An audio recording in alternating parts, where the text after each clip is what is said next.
Meet Costello. He's a Brazilian reef octopus. But Costello isn't a regular octopus. While watching him, scientists began to suspect that he might be experiencing nightmares. When he was sleeping, he was changing colors, making some wild movements, expelling water, and even releasing ink. They decided to study Costello for a while. His behavior during sleep resembled stress and fear. The study showed that he might see vivid dreams, which are, at times, spooky. While as just one octopus, these cute underwater creatures are known for their intelligence and sometimes human-like behavior, so it's entirely possible that they see dreams just like we do. In Costello's case, he might be haunted by memories of tough times off the coast of the Florida Keys. Poor Costello has a rough past. He lost a tentacle to a predator before captivity, so maybe that's what he sees in his dreams. If proven true, this discovery could reshape how we perceive intelligence and awareness in both animals and humans. Well, it turns out plants can talk. Well, kind of. Scientists found out that plants actually make ultrasonic clicks when they're stressed. Imagine tomatoes and tobacco plants in a jam. They're making sounds like popping bubble wrap, but way too high for us to hear. These are called ultrasonic signals, and they might be their way of indicating stress. That would mean that plants can communicate with each other, and stressed plants prefer to be drama queens and let everybody know about their troubles. They make around 30 to 50 pops and clicks per hour. Calm and healthy plants don't do nearly as much. And not only do plants talk, but even have their own language. They make different sounds depending on whether the plant is experiencing thirst or is bothered by a snipped stem or something else. Moreover, some of them are so dramatic that they start ringing alarms even before they show signs of dehydration, when they know they're getting close to it. Scientists aren't sure why they do that, though. They believe that it might involve cavitation, a term that means air bubbles dancing in the plant's plumbing. Plants that sing these symphonies include corn, wheat, grapes, and even cacti. That is quite a big discovery in agriculture. We could use it to check if our crops are thirsty and stuff like that. So now we'll be eavesdropping on plants and deciphering their secret language. Okay, time for some universal news. Recent studies are shaking up what we thought we knew about the universe's age. Our findings during the last decades showed that the universe must be around 13.7 billion years old. However, a new study shows that it might be almost twice as old, up to 26.7 billion years. Keep in mind that it's not proven, so for now, the official number stays the same. Scientists were using the time since the Big Bang and studying ancient stars to measure the universe's age. But some stars were playing hard to get, looking older than the universe itself. For example, the ancient star Methuselah, which is estimated to be around 14 billion years old, which would be older than our universe. Also, the James Webb Space Telescope caught galaxies looking super mature just a few hundred million years after the Big Bang. All this poses some hard puzzles for astronomers. But this new hypothesis combines the expanding universe theory with something called the tired light theory. It suggests that light loses energy as it zips across cosmic distances. Combine this with the expanding universe theory, and bam! As the universe expands, the light loses energy, so we simply can't see all the super ancient stars that are very far away from us, which is why we could make a mistake in calculating our universe's age. The new model also pushes back when galaxies started forming. It suggests that those early galaxies spotted by the Webb telescope took way longer to form than we originally thought. This study is a serious shakeup in the scientific community. If we made such a huge mistake in calculations, we'd have to rethink the very fundamental astrophysics principles. That would be a giant leap, and we'd have to make a huge makeover of almost everything. Which is why we need to be very cautious about it. So while scientists test this new theory, we just have to wait for the results. Now, these aren't the only space news. The new AI technology is already being actively used for scientific research. This time, AI is helping us to look for signs of extraterrestrial life. Researchers in SETI created machine learning algorithms that would help us sift through the cosmic noise faster and more efficiently. When you point a radio telescope at the stars, it's like turning into a celestial radio station that's full of different signals. We catch everything from pulsars to radio galaxies and earthly interference. Obviously, it would be pretty hard to identify a potential signal from extraterrestrials in all this mess.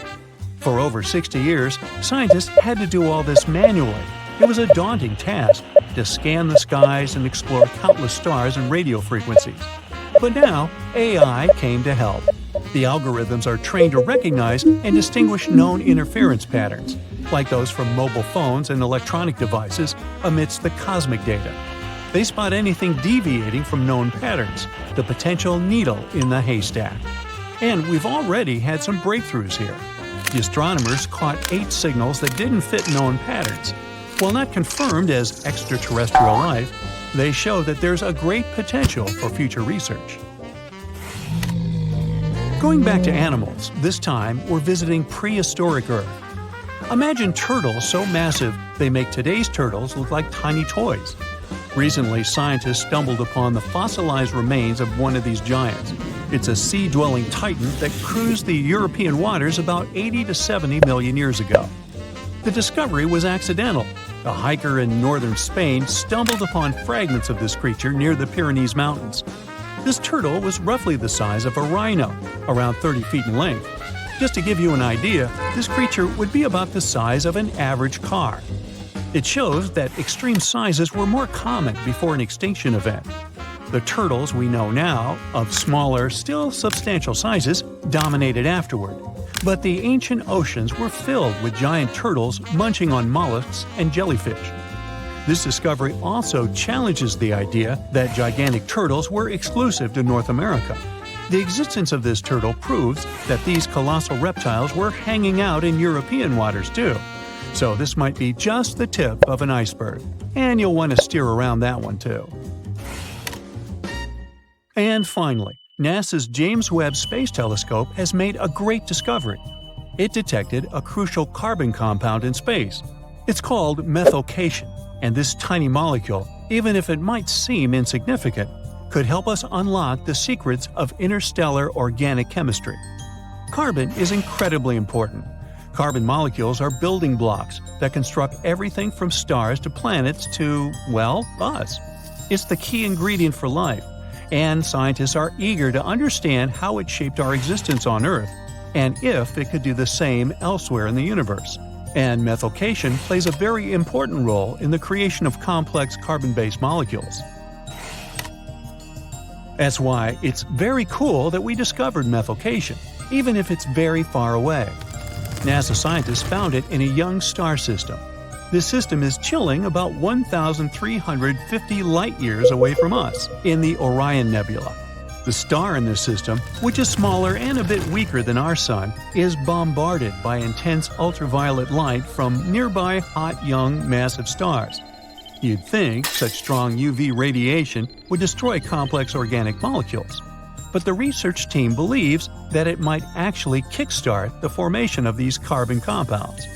Maybe stronger stars and their insane radiation levels actually work as energy sources for life. They set off a chemical chain reaction, which results in complex carbon stuff like plants and animals. Seems like we found yet another puzzle piece.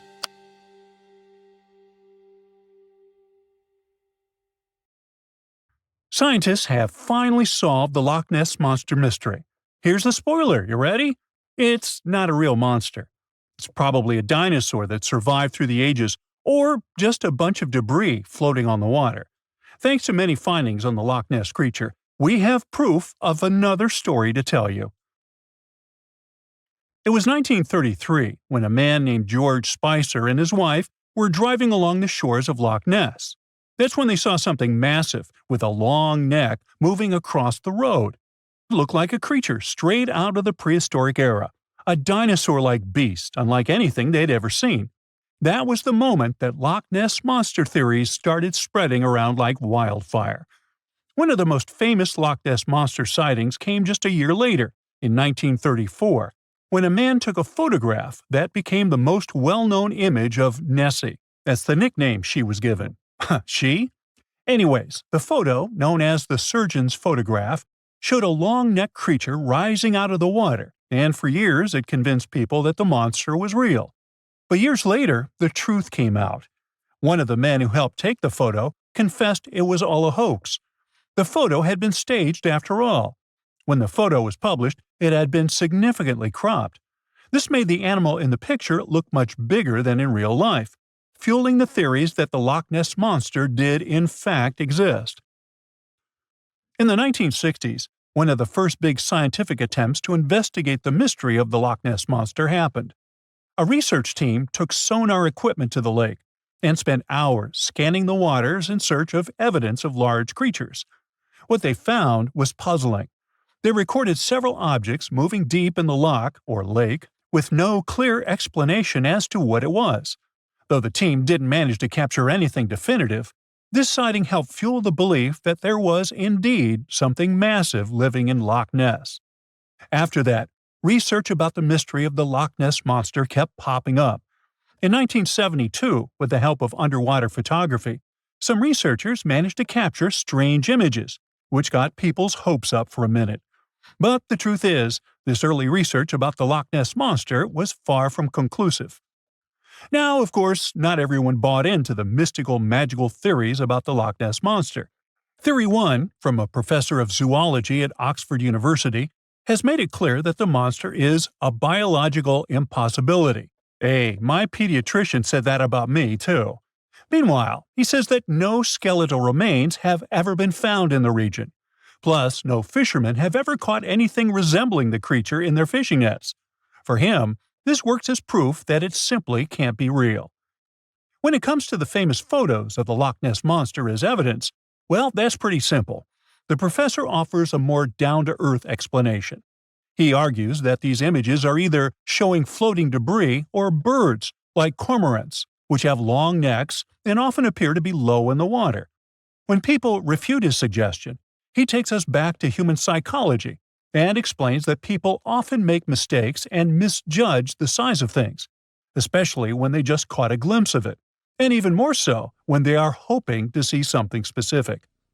Now, many of those alleged photos depict an animal with a long neck and a small head, which has led some to believe that what they're seeing is a plesiosaur, a giant marine reptile that lived 215 million years ago and disappeared with the dinosaurs. The idea of a plesiosaur surviving all these years is a theory that's been around since the first sightings of the creature. But this researcher isn't buying it. He explains that no plesiosaur fossils have been found in the region dating to anything later than 66 million years ago. The idea of a prehistoric creature still lurking in the waters of Loch Ness just doesn't hold up scientifically.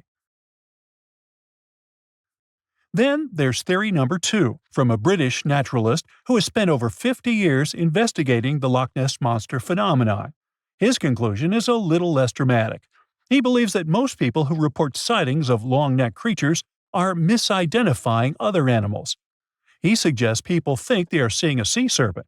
Reports of sightings from the Loch Ness Monster have been around since the 6th century CE, long before they were distilling Scotch whiskey or other explanations. Early reports of these sea serpents describe large creatures with long snake-like bodies and multiple humps. Some say the creatures were as big as boats, and many swore they saw something swimming in the waters. Many of these early sea serpent sightings may have been misunderstandings or exaggerations of normal animals in the loch, like large fish or even swimming birds. They could have been large eels, which are known to live in Loch Ness. These eels, especially when they're moving, might have given the impression of a long, undulating creature in the water. People who saw these eels from a distance, particularly in low light or misty conditions, might have mistaken them for something much more mysterious. Theory number 3 says something else. Nessie is just a series of standing waves. These happen when two boat wakes move in opposite directions, creating a big hump in the water that could look like a creature from a distance. Loch Ness enthusiasts even showed how it works, with footage from Fort Augustus, where a river meets Loch Ness. These enthusiasts had big plans to use drones with infrared cameras and special underwater microphones to search the loch. Now, Loch Ness is massive, stretching around 23 miles long and more than 700 feet deep. So, they thought they needed drones and infrared cameras to put an end to this discussion. But despite everything, they haven't found Nessie.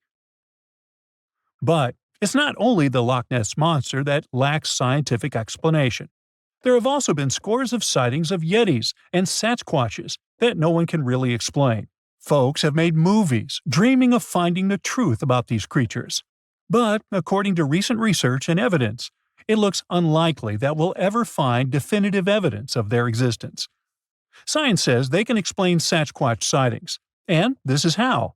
Biologists who study wildlife using camera traps, which are set up in remote areas to capture images of passing animals, have long attempted to find elusive species. These cameras detect movement and snap pictures, providing invaluable data on the biodiversity of different ecosystems. As camera traps collect more photos over time, the number of species recorded grows. However, after a while, the number plateaus, suggesting that no new species are being detected. While it's impossible to claim 100% certainty, researchers say that after significant camera deployment, it's safe to say the likelihood of discovering new species, especially large ones like Bigfoot or the Yeti, drops significantly. Camera trap studies have been running for years in regions where these creatures are rumored to live, but so far, no conclusive evidence has surfaced. Instead, the supposed proof of Bigfoot or the Yeti often comes from blurry photos or shaky videos taken by individuals who claim to have encountered them. The scientific understanding of biology also makes the existence of Bigfoot highly unlikely. Often described as a great ape, Bigfoot would have had to evolve in North America. However, great apes evolved in Africa, and the only great ape to make it to the Americas is Homo sapiens, whose ancestors crossed the Bering Strait only about 16,000 years ago. This is far too short a time for a new species like Bigfoot to have evolved. While it may be disappointing for these mysterious creature enthusiasts, the scientific evidence points firmly toward the conclusion that creatures like Bigfoot and the Yeti are more fantasy than reality. After decades of extensive scientific research, it's safe to say that yes, science has solved the mystery of the Loch Ness Monster, and it's pure fiction. So, what do you think?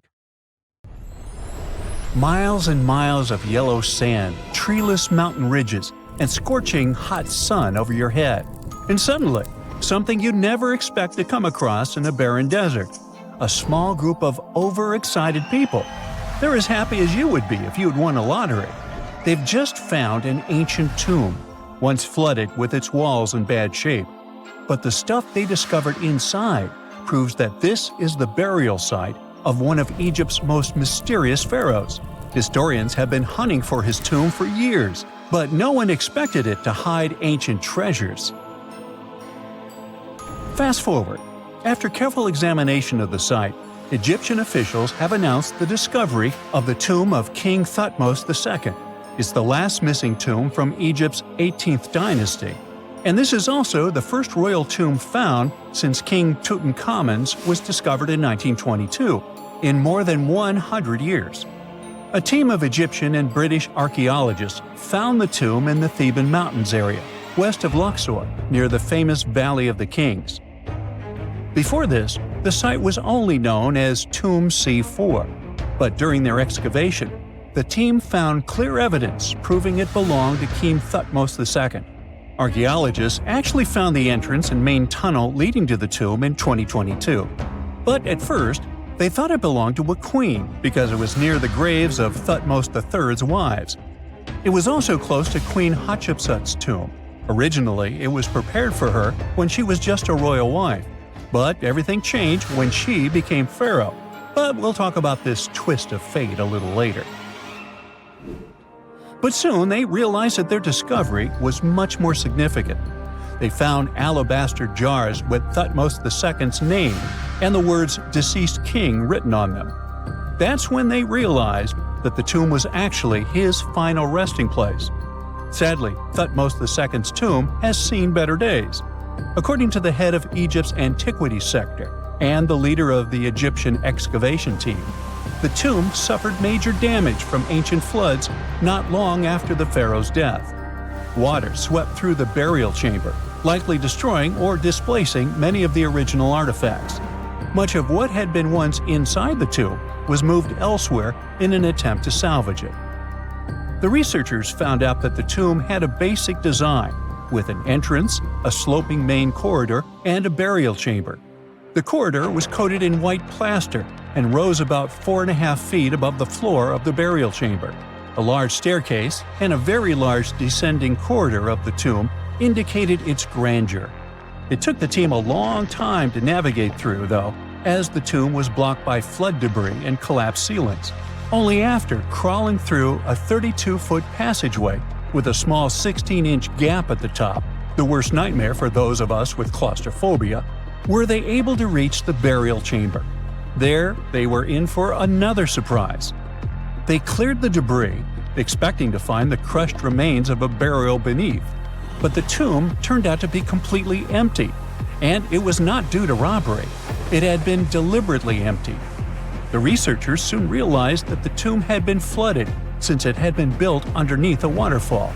It happened just a few years after the king's burial, so the contents of the tomb were moved to another location. That's why there was a second corridor in the tomb. It was most likely made to help remove King Thutmose II's body from his flooded tomb. Despite the damage, the excavation team made some really exciting discoveries. They found traces of mortar decorated with blue inscriptions, yellow stars, and fragments from the Book of Amduat, one of the most significant funerary texts in ancient Egypt. The book was meant to guide the deceased through the underworld, ensuring a safe journey to the afterlife. Now, how about we sneak a peek at ancient Egypt's 18th dynasty? It was all about conquering lands, expanding the empire, and building jaw-dropping monuments. Some of the biggest names from that era, Thutmose I and Thutmose III, both legendary warrior kings who left their mark in history. Thutmose I was a fierce fighter who led major military campaigns, pushing Egypt's border further south than ever before, all the way to the fourth cataract of the Nile. His victories gave Egypt access to new trade routes, stronger political ties, and more wealth. His conquests were so significant that they were recorded in the tombs of his top officials. Thutmose III, sometimes called Thutmose the Great, took things even further. He was not only an incredible military strategist, but also the commander of Pharaoh Hatshepsut's armies before becoming king himself. He led between 17 and 20 military campaigns, winning every single one and expanding Egypt's empire to its peak. He even created the world's first navy. Thutmose III is often remembered as Egypt's greatest warrior pharaoh. And sandwiched between these two powerhouses was Thutmose II, a pharaoh who doesn't get nearly as much attention. Hey, the middle child, right? His reign lasted only about 5 years before he passed away at around age 30 in 1479 BCE. He is kind of a mystery. No one really knows what he accomplished. For the longest time, even the location of his burial site was totally unknown. His body was actually found in the 19th century. It was just lying around in the mortuary temple of Deir el-Bahari, in a secret chamber where priests used to hide royal mummies centuries after their original tombs were looted by grave robbers. In other words, Thutmose II's body must have been moved from his original resting place at some point in history to protect it. During his lifetime, Thutmose II made at least one major impact on Egyptian history. He married his half-sister, Hatshepsut. That might not sound like a big deal, but it helped her become Egypt's greatest female pharaoh after he passed. The catch? She kept her stepson, Thutmose III, off the throne for decades. When he finally took power, he erased her name from history out of spite. And still, Hatshepsut is one of Egypt's greatest pharaohs, no matter if you're talking about a man or a woman. She brought a lot of wealth and art to Egypt. She led a big trading trip to a place called Punt, where she brought back things like gold, ebony, and incense. She also made sure her name lasted by building amazing structures that we can still see today. At Karnak, she added huge obelisks. One of them is still standing tall. She also was the one to build the Temple of Dir al-Bahre with its countless columns. She was buried there. Interestingly, Hatshepsut was often shown in art as a man with muscles and a beard, like how pharaohs were usually depicted. But she made sure there was always something in the artwork that reminded people she was a woman, like calling herself Daughter of Re or His Majesty herself. When she passed away in 1458 BCE, Egypt wouldn't have a female ruler as powerful as her until Cleopatra, about 1400 years later. According to Egypt's Supreme Council of Antiquities Secretary General, isn't that a mouthful? Hatshepsut's name actually appears in Thutmose II's tomb, meaning she might have even handled his burial. As for their final resting places, well, Hatshepsut was buried in the Valley of the Kings, and Thutmose II's mummy is now in the National Museum of Egyptian Civilization, alongside other ancient Egyptian rulers. It gives visitors a rare chance to see the remains of a nearly forgotten pharaoh. Now, experts consider the discovery of his tomb to be one of the most significant in recent years. The artifacts found there add important details to our understanding of the history of the region and Thutmose II's rule. And even though the tomb's design is fairly simple and follows the same architectural style preferred by later Egyptian rulers, its historical importance is undeniable.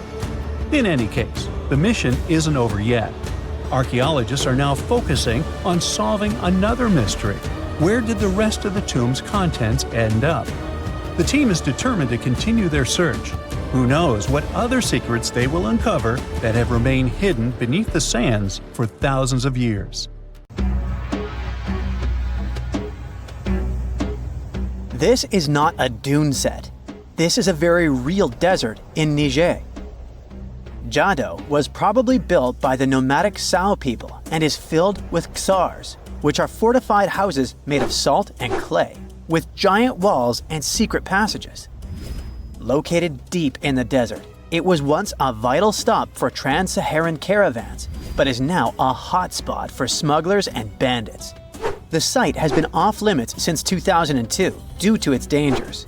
The origin of the ksars remain a mystery. No archaeological studies have been conducted, leaving many questions unanswered. Even today, shifting sands reveal and conceal parts of these ancient ruins, fueling local speculation about what might still be hidden beneath the desert. Speaking of connective tunnels, scientists were blown away by the discovery of lava tubes in Saudi Arabia. These underground passages form when molten lava cools down. Researchers believe that ancient nomadic groups may have utilized these tunnels to survive the super harsh desert climates. While excavating the tunnels, archaeologists uncovered artifacts, rock art, and skeletal remains. The art and animal bones show that the people who used the tunnels were probably sheep and goat herders. They're still piecing together whether these groups lived in the tunnels for extended periods or just used them as temporary shelters. The Great Pyramid of Giza has been standing for thousands of years, but it's still hiding secrets. Using special scanning technology, scientists found two hidden structures under an ancient burial ground. The first is a shallow L-shaped structure, and below it is a much larger space that could be a final resting place or a chamber. The smaller structure was filled with sand on purpose, while the deeper one might be an empty chamber. Experts believe the two are connected, possibly as an entrance leading to a secret chamber. This is big news because it might give us some more insight into who built the pyramids and why. The world is full of ancient writing, but some messages refuse to give up their secrets, like the mystery of the plemy tablet. This unusual stone, pulled from a lake in Georgia, is covered in symbols no one can read. Even with modern technology, experts are completely stumped. The tablet is about the size of a book, with 60 symbols carefully carved into its surface, but 39 of them don't match any known language. Some resemble scripts from ancient civilizations in the Middle East, India, and Egypt, but none are an exact match. To make things even trickier, part of the tablet is broken off, meaning a piece of the puzzle is missing forever. To rule out a hoax, scientists studied the tablet closely. They confirmed it's made of vesicular basalt, an extremely tough local rock. Whoever carved these symbols must have been really skilled. Based on similar archaeological finds, experts believe the tablet could date back thousands of years, possibly to the late Bronze or early Iron Age. Some symbols repeat, which could mean they're numbers. Maybe it's an inventory list, a record of battles, or even an offering to the deities. Until someone cracks the code, the plemy tablet remains an unsolved mystery from the depths of history. Experts are still stumped with what this Minoan disc might mean. The Fistos disc is one of the most mysterious finds from the Minoan civilization.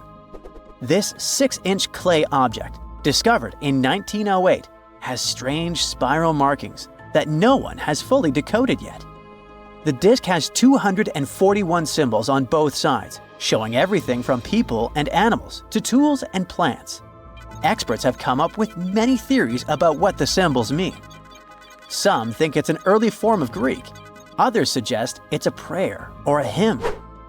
And some even believe it could be a letter from a king in Anatolia to a Greek ruler. Let's see who will be the first to figure this out. It's always a fun day at an archaeologist's office when they find something as big as a 2,000-year-old marble head. A French archaeologist mission went digging inside an old medieval house near Alexandria in Egypt and found a statue's head depicting an old, possibly ill man. This statue dates from the last Egyptian dynasty before it became part of the Roman Empire, and the site where it was found is associated with the likes of Cleopatra and Mark Antony. For archaeologists, even the smallest finds at this site means a lot. You've heard of Lucy, right? The Australopithecus that was an early ancestor for us humans.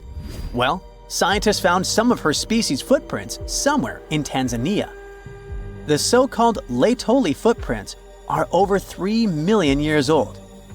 The trail stretched 88 feet and has about 70 footprints, left behind when a bunch of early humans walked across some wet volcanic ash. What's cool is that these early humans were already walking on 2 feet, like us, not all hunched over like apes. The close spacing of the prints shows they probably had short legs and a shorter stride than we do today. In an ancient Egyptian temple, archaeologists uncovered a shrine unlike any other. A place dedicated to falcons and 2 mysterious deities. One deity had a falcon's head, while the other wore a crown with a sun disk and cow horns. But the most baffling discovery was an inscription that read, "It is improper to boil a head in here." At the heart of the shrine, there are 15 headless falcons carefully arranged on a pedestal, likely as offerings to the falcon-headed deity. One theory suggests the birds were boiled first, perhaps to pluck their feathers, before being placed in the shrine, following the strange rule carved into stone. Archaeologists also found a 13-inch iron harpoon nearby.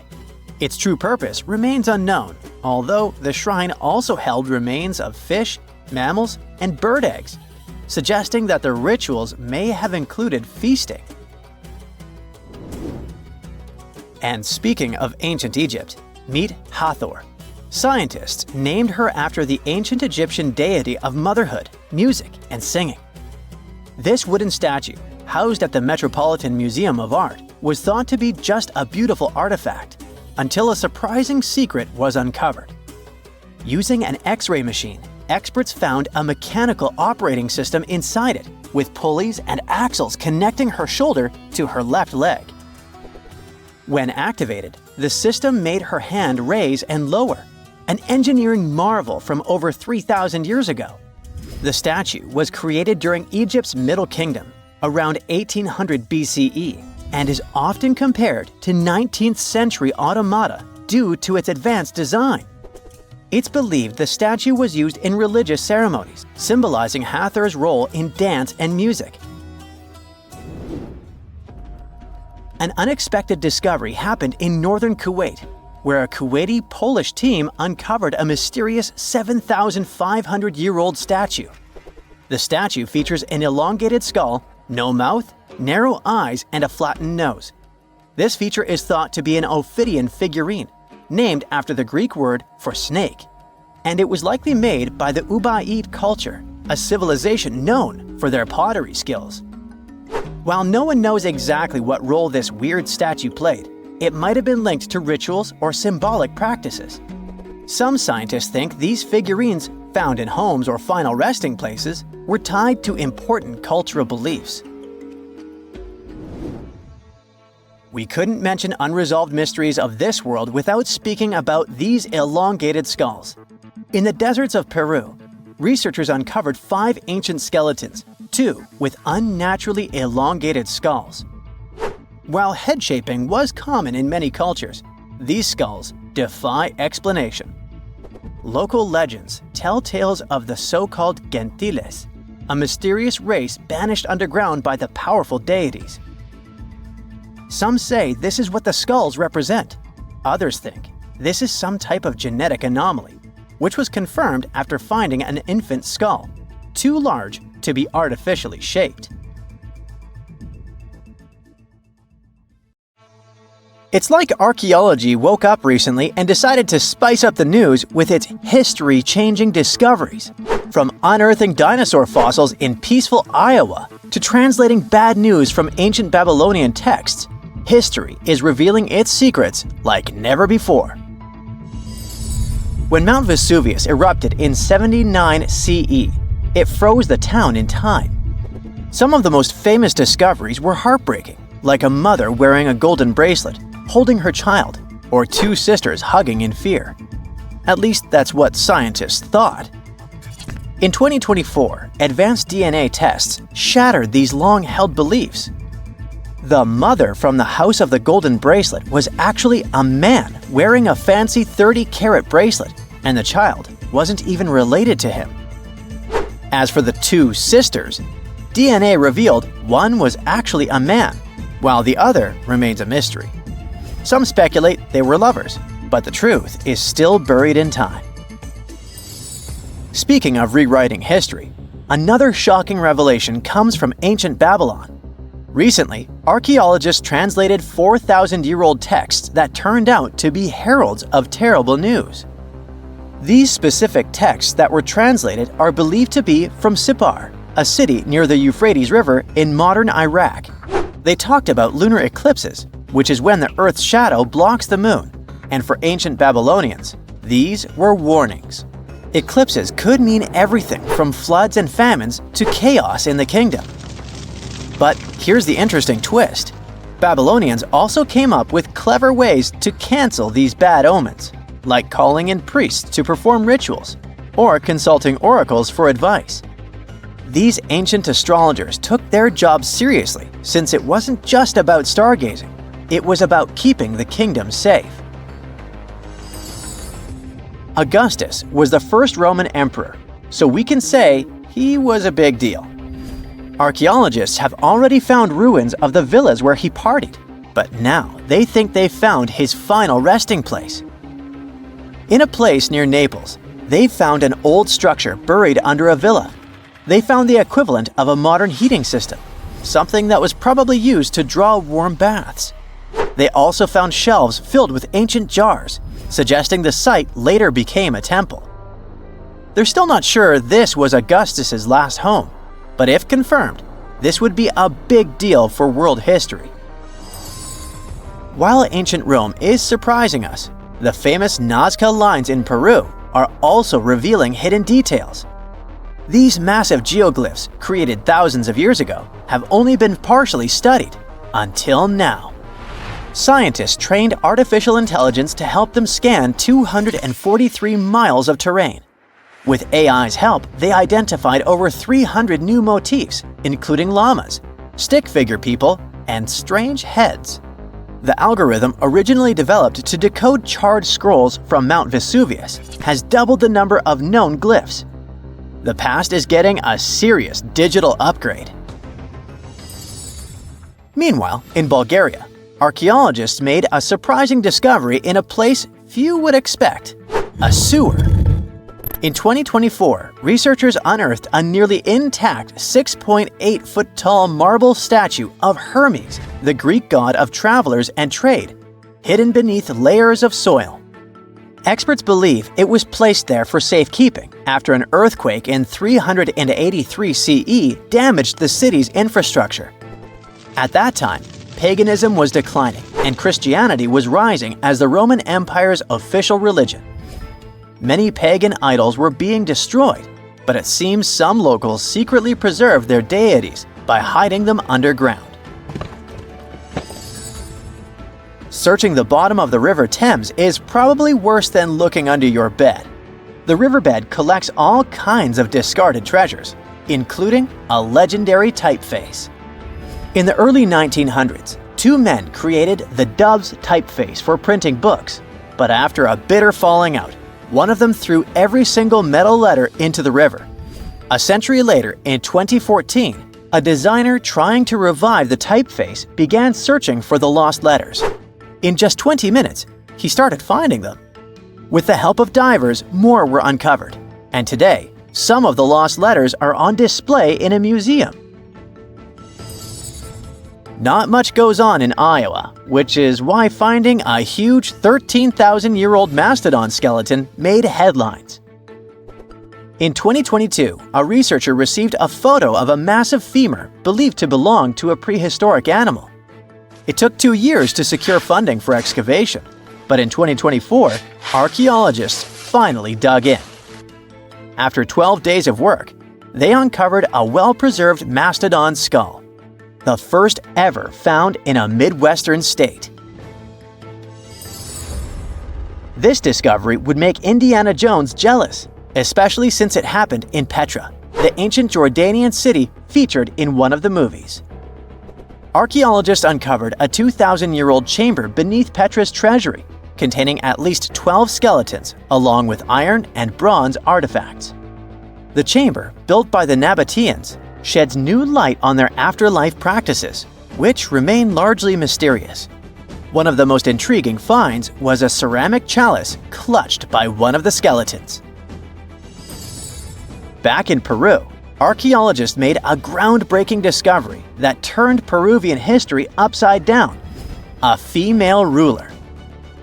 At the 1,600-year-old site of Pañamarca, scientists uncovered a throne room decorated with colorful murals. These murals depict women spinning and weaving, men carrying a crown, and even a crowned woman speaking to a birdman. The discovery suggests that Moche women weren't just spiritual leaders, but rather had real political power too. Tiny houses are mainly a modern thing, but archaeologists think they found one in ancient Pompeii. Unlike traditional Roman homes, which had grand atriums for entertaining guests, this house had none. But what it lacked in size, it made up for in artistry. Inside, scientists found a painted altar decorated with birds of prey, sparrows, snakes, and plants. The altar held ceremonial items like a lamp and an incense burner, still holding traces of fragrant herbs. In 2021, researchers scanning the Baltic Sea found a massive stone wall hidden beneath the waves. The Blinker Wall, stretching over 1.5 miles, could be Europe's oldest man-made structure. Sitting 68 feet below the surface, it's built from around 1,400 small stones placed between 300 giant boulders, some weighing up to 142 tons. Dating back over 10,000 years, the Blinker Wall predates Stonehenge and France's Karnak stones, meaning it was likely built when the area was dry land. Scientists believe it may have been a reindeer hunting tool, guiding animals into a lake where hunters could strike. Oh, and then there's the granite slab that was found in Egypt's Abydos area. At first, it was thought to belong to two important people from ancient Egypt, but a recent discovery showed it was actually part of the sarcophagus of Pharaoh Ramses II, one of the most famous Egyptian rulers. A researcher found a special engraving on the slab that had Ramses II's name on it. Ramses ruled Egypt a long time ago, and after he died, his tomb was looted, so his body and belongings were moved around a few times. This new discovery shows that after Ramses' tomb was robbed, some of his things were used again. The finding also teaches us that ancient Egyptian tombs were often looted, and the things in them were reused. Recently, something unexpected happened during a dig in Norton Disney, back in England. While searching for ancient coins and brooches, a volunteer from the Norton Disney History and Archaeology Group stumbled upon a mysterious Roman dodecahedron. This small hollow object, made of copper alloy with 12 pentagonal sides, was buried for 1,700 years, but was surprisingly well preserved. Though over 30 of these strange objects have been found in the UK, no one knows for sure what they were used for. Some think they might have been measuring tools or calendars, while others believe they were used for rituals. The Norton Disney Group thinks these dodecahedra were likely symbols for religious ceremonies, as many show no signs of wear from daily use. It's dark, and it's hot, and it's difficult to breathe deep underground in Karowe Mine in the heart of Botswana. It's been countless hours since your shift started, and yet another rock in your hands doesn't look promising. On the other hand, there is a tiny chance that it's the largest diamond you've ever found. You decide to inform your Canadian bosses from Lucara Diamond Corp. And bingo!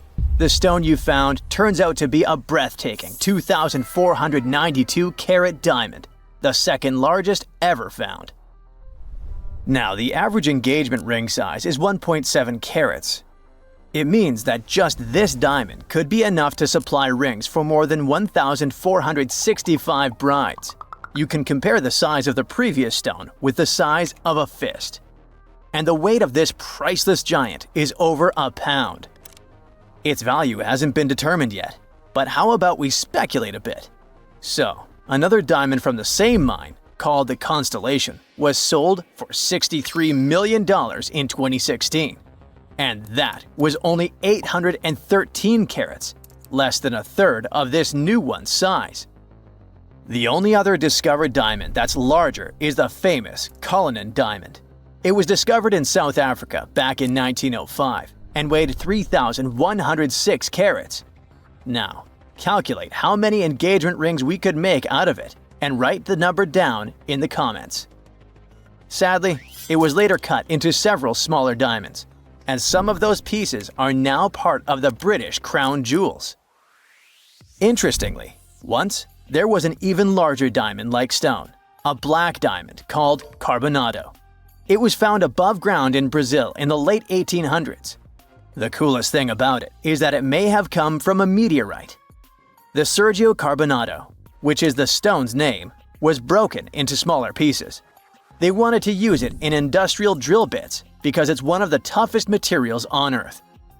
This new diamond was actually found with the help of advanced technology. The company used an X-ray system called Mega Diamond Recovery X-ray Transmission to detect the stone. This isn't the first record-breaking diamond Lucara has found at the Karowe mine. Back in 2019, they discovered the Sewelo diamond, which was 1,758 carats. At that time, it was the second largest diamond in the world. Luxury brand Louis Vuitton later purchased the gem for an undisclosed sum. And before that, in 2015, they found the Lasceti La Rona diamond at the same mine. It weighed 1,109 carats and brought the company $53 million in 2017. Diamonds aren't the only amazing thing you can find in the ground. The better and deeper you dig, the rarer objects you're likely to discover, like an ancient lipstick, for example. It might be the oldest lipstick in the world since it's about 5,000 years old. This deep red lip paint was found in a stone vial in southern Iran. The vial actually popped up in 2001, but it took researchers until recently to figure out what it really was. Because it's not like modern lipstick in a tube, people likely applied it with a brush. Researchers are happy, since this find could give us a glimpse into what women from the Bronze Age might have done to stand out. Those from elite societies probably applied this lipstick to look glamorous and show off their high status. Now, here's the backstory of the vial. It came from a 3rd millennium BCE graveyard and was linked to the powerful Marhazi civilization. It was a big deal in that part of Mesopotamia at the time. The graveyard was uncovered after flooding, and unfortunately, looters got their hands on many items. But luckily, the authorities managed to recover this particular piece. The vial caught scientists' attention because it was different from other items they'd found. Normally, they'd come across gray, compact substances in similar containers. But when they opened this particular one, a loose, fine powder spilled out. It was dark grayish purple in color. Nothing like what they'd seen before. When the researchers analyzed the powder, they found out that it was made with hematite, which gave it a rich, deep red color. It also had other ingredients like vegetable oils and waxes, making it really similar to what you'd expect in a modern lipstick. Apparently, back in the Bronze Age, makeup was a sign of luxury and superior status in that area. It showed off wealth and power, especially in elite circles. By the way, the researchers don't want to claim for sure that this is the world's oldest lipstick, because who knows? Something older might turn up someday. How about we move to Bulgaria right now and do some digging there? Wait, there's no need to take a spade and dirty your hands. An amazing discovery is already waiting for you. There they found a large marble statue. It's almost 7 feet tall, which might depict Hermes, a Greek deity. But the craziest thing is that it was buried in an ancient sewer for around 2,000 years. The statue is in really good shape, especially the head, which is super well preserved. There are some cracks in the hands, but overall, it's in surprisingly great condition, according to the scientific director of the excavation. And here's how they found the statue. The team was doing a routine dig in southwestern Bulgaria, near the Greek border. This area used to be part of the ancient city of Heraclea, which dates back to the 4th century BCE. While digging, the researchers stumbled upon the statue's marble foot. From there, they carefully uncovered the rest of it. It was a total surprise for them, since they didn't expect to find anything like this. Right now, the team is working on safely removing the statue from the sewer. It's really heavy, so they're using a crane to lift it out and transport it to the History Museum in Petrich. Once they restore and conserve it, the plan is to put it on display. Experts are very excited about this find. It could teach us more about the local culture in Heraclea, which isn't a very well-known ancient site. Now, if you're dreaming of making discoveries like this one but don't have a degree, don't lose heart. Even an amateur can make a scientific breakthrough. For example, you could find a Roman dodecahedron. It's this weird, mysterious 12-sided metal object about the size of a grapefruit, and no one really knows what they're used for. Historians have been scratching their heads about these things for centuries. This particular dodecahedron was discovered last summer in a farmer's field near Norton Disney, about 35 miles southeast of Sheffield. A group of volunteers had already found Roman coins and brooches in the area, so they knew the field might hold more treasures. A geophysical survey had shown areas underground where the Earth's magnetic field was disturbed, hinting that something might have been hidden there. The team started digging trenches during a 2-week excavation. On the second to last day, in Trench 4, someone spotted the dodecahedron. Richard Parker, the group's secretary, was nearby making tea when he heard the shout. He said they were all shocked because they hadn't found much metal, and then, boom, that awesome artifact simply popped up. The extra cool thing about that dodecahedron was that it was complete, which is rare. Many others found before were broken or incomplete. Plus, it's larger than usual. Roman dodecahedrons can be as small as a golf ball, but this one is closer to a grapefruit. Now, the dodecahedron is on display at a local museum. So far, over 100 Roman dodecahedrons have been found in northwestern Europe, mostly in former Roman territories like the Gallo-Roman regions. They date back to somewhere between the 1st and 3rd centuries CE. Each one is a hollow metal shell, usually made of bronze. It has 12 faces, with differently sized holes on each face. Around the holes, there are concentric rings imprinted into the metal, and at every corner where the faces meet, there's a small stud. There's no writing on them, and nothing in Roman texts mentions them at all. That's why nobody knows what these dodecahedrons were for. There are loads of theories. They could have been toys, dice, mace heads, or even tools for measuring distances in Roman artillery. Some people even think they were used for knitting gloves or even figuring out dates using the stars. But most of those ideas don't really hold up, so the mystery remains. Hey, you've heard of Stonehenge? Of course you have. Big rocks mysteriously mounted in circles on a plain in England by, somebody. But what if England's Stonehenge is only a replica of another monument, and its builders just crossed the Atlantic and copied what someone had already done elsewhere? Well, it turns out researchers found another Stonehenge underneath the waters of Lake Michigan. This lake is a hotspot for woo-woo unexplained things. A bunch of disappearances, plane crashes, and now this, an ancient underwater monument that looks strangely enough like Stonehenge. We couldn't help ourselves and needed to dive deep into this story. A ring of massive stones, arranged in a way that felt all too familiar. They saw two circles, an outer one and an inner one, sitting 40 feet below the surface. But this wasn't just a random pile of rocks. These stones had been placed there purposefully by human hands. And by doing some further research, they discovered that they were staring at a structure that's over 9,000 years old. Think about it. This Stonehenge beneath Lake Michigan predates the pyramids. It predates Stonehenge itself by about 4,000 years. All of this information was enough to startle scientists at Northwestern Michigan University. But that was before they found this out.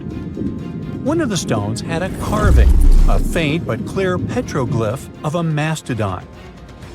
Mastodons kind of look like the ancestors to our modern-day elephants, but they have been extinct on planet Earth since 10,000 years ago. So, whoever built this underwater Stonehenge needed to be alive at the same time these creatures roamed our planet.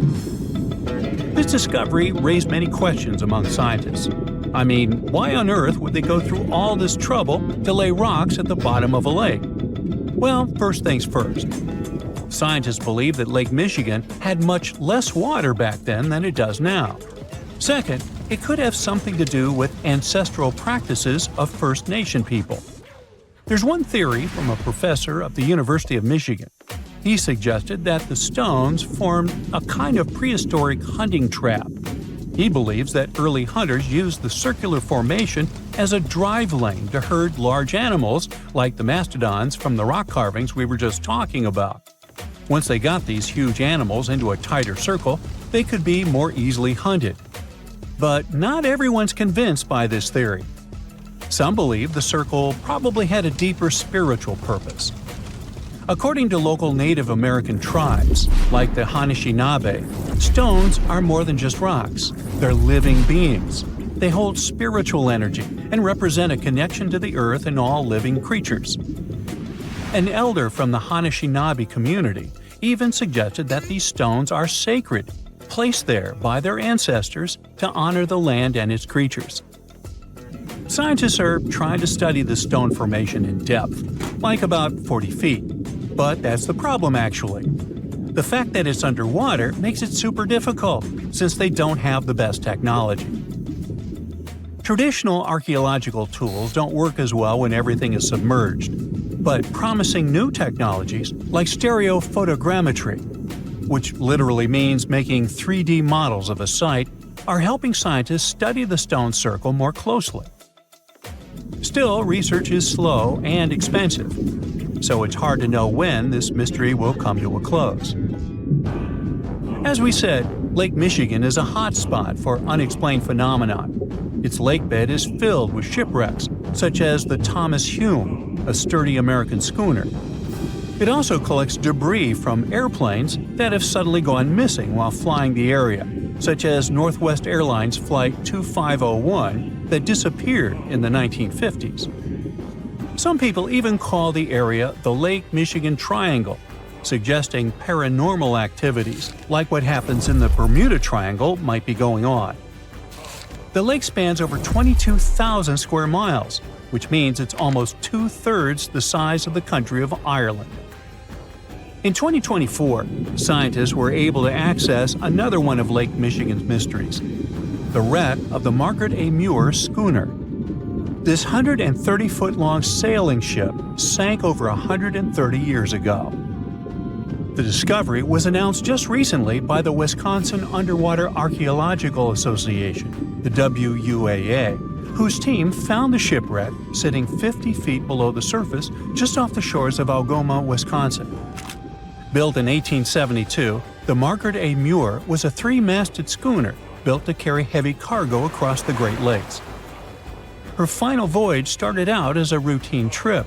Loaded with bulk salt, the ship left Bay City, Michigan, heading for South Chicago, Illinois. But on September 30th, 1893, things took a bad turn. Just as the Muir approached the town of Annapolis, now known as Algoma, a sudden storm hit. The ship began taking on water fast. The captain of the boat ordered his crew to abandon ship, and thankfully, they all made it to shore safely. For more than a century, the wreck sat undisturbed on the lakebed, its location a mystery. But thanks to a combination of historical research and high-resolution sonar, WUAA searchers finally found her in May of last year. The wreck is remarkably well preserved, with parts of the deck and gear still visible. Well, just a few lakes over to the left, researchers uncovered another impressive thing. At the bottom of Lake Mendota, near Madison, Wisconsin, researchers found 11 ancient canoes. They believe the oldest of the canoes dates all the way back to 2500 BCE. Now, if you don't get why that's important, it's because you're thinking with today's head. If in a classic Midwest highway you see a bunch of pickups, then back in the ancient days you see only canoes. They were the main mode of transportation for indigenous cultures. They were used to fish in deep waters, trade goods, and travel long distances. The reason why scientists were so excited with its discovery is because they had never found any proof of what canoes were being used for in this region back then. And to understand the local cultures that inhabited the area during this time period, they needed to have some information on that. This exciting discovery was announced by the Wisconsin Historical Society in May 2024. The first canoe, which they believe is around 1,200 years old, was pulled from the lake in 2021. Then a second one was dug up in 2022. And now divers have found at least 11 more canoes along what would have been an ancient shoreline, long since submerged. One theory is that these canoes were intentionally sunk to keep them from freezing or warping in winter. It's possible people stored them in the same spot for generations. Or maybe this is just a small part of a much bigger settlement. Historians do believe there could be an ancient village hidden under the water of the lake. Divers have already found stone tools, like net sinkers used for fishing, but the village itself hasn't been located yet. Truth is, while the Great Lakes often steal all the thunder, scientists point out that smaller lakes like Mendota have stories too. The Wisconsin Historical Society is working closely with Native nations to piece together more about the lake's history. You'll need to believe me when I say there is a third Stonehenge, all the way under the waters of Lake Constance, Switzerland. I mean, think of it like Stonehenge's cousin. Archaeologists began to discover this back in 2015, when they found a line of 170 man-made stone cairns under the lake. Scientists say this was most likely the work of several villages, and that the cairn site was probably used for some collective purpose because, well, the formations are huge. Some of them are several dozen feet wide, and they can build up to 6 feet. The most amazing discovery so far is that the site dates back to around 5,500 years ago, so around the time the original Stonehenge was being built. Some of the facts that link them together are their construction dates, as well as the distinct characteristic of stone monuments built in a circular format. Scientists don't know much about this site yet, but hey, I see a pattern manifested all over the world, don't you? Scientists have recently discovered Leonardo da Vinci's hidden passages under a medieval castle in Italy. They followed a newly found 15th century sketch by the creator of the Mona Lisa and found one of the unexplored architectural wonders from the age of the Renaissance. Construction of the Sforza Castle started back in 1358, but it was destroyed about a century later during a local crisis. Then, in 1450, Francesco Sforza, the Duke of Milan, decided to rebuild it on the old ruins. After he passed away, his son Ludovico took over and kept improving the castle. He brought in some of the best artists of the time, including Leonardo da Vinci, to decorate its walls. We can still see Leonardo's frescoes today in the Room of Wooden Boards. While he was working at the castle, da Vinci also recorded some historical underground passages hidden beneath the outer wall. The drawing, dated between 1487 and 1490, was found at the Institut de France in Paris. The sketch is highly precise, and it proves that Leonardo was really interested in fortification design and was great at documenting existing structures. Historical records show that Ludovico ordered the building of an underground passageway that led straight to a basilica, where his wife was buried. Ludovico married Beatrice in 1491, and they had a happy but tragically short marriage, as Beatrice passed away while giving birth in 1497. The Duke locked himself away for weeks, grew a beard, and wore only black clothes while he was mourning his beloved wife. The secret tunnel may have stretched over a half a mile and would let Ludovico visit her grave in private. It could have served as an escape route if the castle was ever under siege. The existence of the tunnels remained one of the mysteries of the Renaissance for years, as no one knew for sure they were there. But now, scientists finally uncovered the secret history. They used a combination of ground-penetrating radar and laser scanning to build up an accurate 3D model of all the structures under the castle. They found the tunnels da Vinci alluded to in his drawings, and it looks like they may have only been a small part of a whole system of historical underground passages. The goal is to create a complete digital twin of the castle that will not only show all the preserved constructions, but also the ancient ones that are no longer visible. They also plan to add augmented reality to the virtual paths to let visitors discover Leonardo da Vinci's hidden passages. Now, we don't know if the genius actually took part in constructing the hidden passages that scientists recently discovered, but we do know about some other Leonardo da Vinci inventions. He created the first satellite-like map in 1502, long before photography or satellites were even a concept. A famous figure in Italy, Cesare Borgia, invited Leonardo to a small town called Imola, near Bologna, to create a highly detailed map for him. Back then, maps were not very precise, as no one had figured out how to show exact distances on a smaller scale. Instead, people spent a lot of time decorating them with dragons, roses, fancy castles, mountain ranges, flowers, and other artistic details. These maps look more like beautiful paintings meant to be displayed, rather than practical tools for navigation.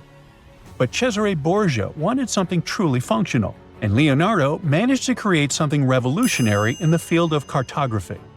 If you compare satellite images of Imola today with Leonardo's map, the similarities are striking.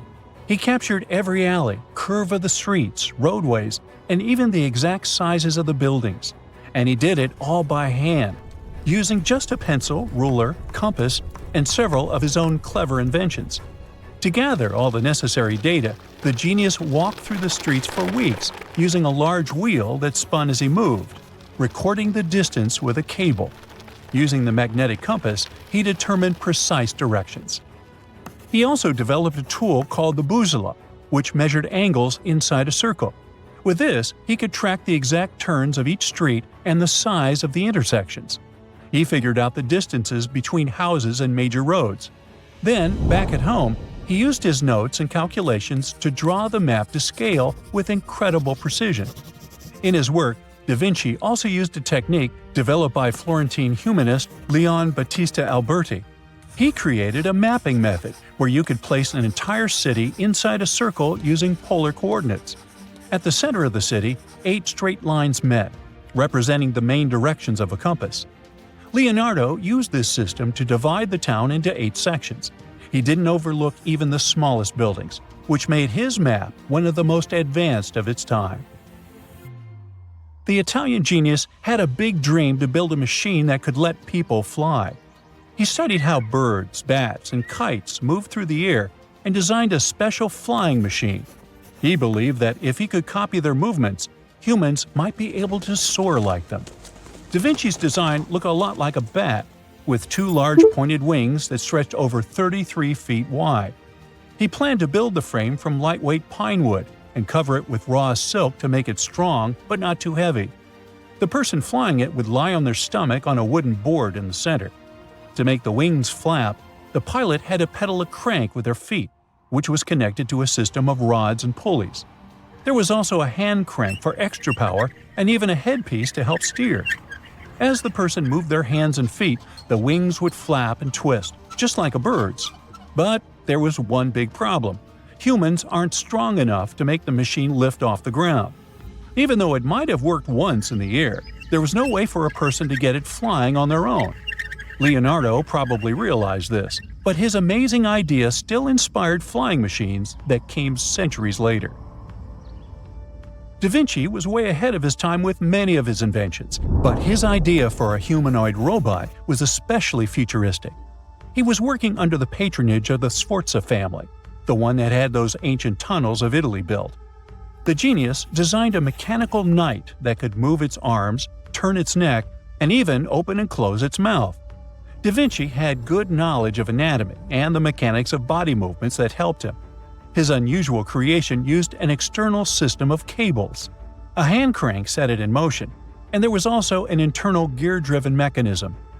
About 450 years later, Da Vinci's detailed sketches of the robotic knight were rediscovered in the 1950s. Several researchers tried to recreate the robot from those sketches. In 2002, a roboticist who developed systems for NASA and Lockheed Martin took inspiration from the old notes and built a functioning model of Da Vinci's robotic knight. Another design Leonardo created for Duke Sforza was a special kind of bridge that could be taken apart and carried easily. It was made for defense forces who needed to cross rivers or moats while traveling. This bridge would swing across the water and land on the other side. It had wheels and used a rope and pulley system, so it could be set up quickly and packed away just as fast. To keep it steady, it even had a special weight to help balance it. Leonardo wrote in his notes that the bridge was light yet strong, and he designed several bridges like this for the Duke. One of his other designs was a bridge that could be built very quickly, and the defense forces would move across multiple rivers. As scientists continue to study Leonardo da Vinci's hidden passages, they reveal new chapters in human history. Who knows what other unexplored architectural structures they will find? Scientists discovered the largest water reservoir in the Oregon Cascades. It's hiding underground, holding more than twice the water volume of Lake Mead. Let me specify. It contains at least 19.4 cubic miles of water, which is almost 162 trillion bottles of water. If you drank 1 bottle a day, it would take you around 444 billion years to finish your stock. No wonder this underground aquifer discovery is so awesome. The Cascade Mountain Range, which contains the largest aquifer on Earth, stretches about 700 miles from Northern California to British Columbia. The high Cascades in Oregon have younger volcanic rocks, around 8 million years old.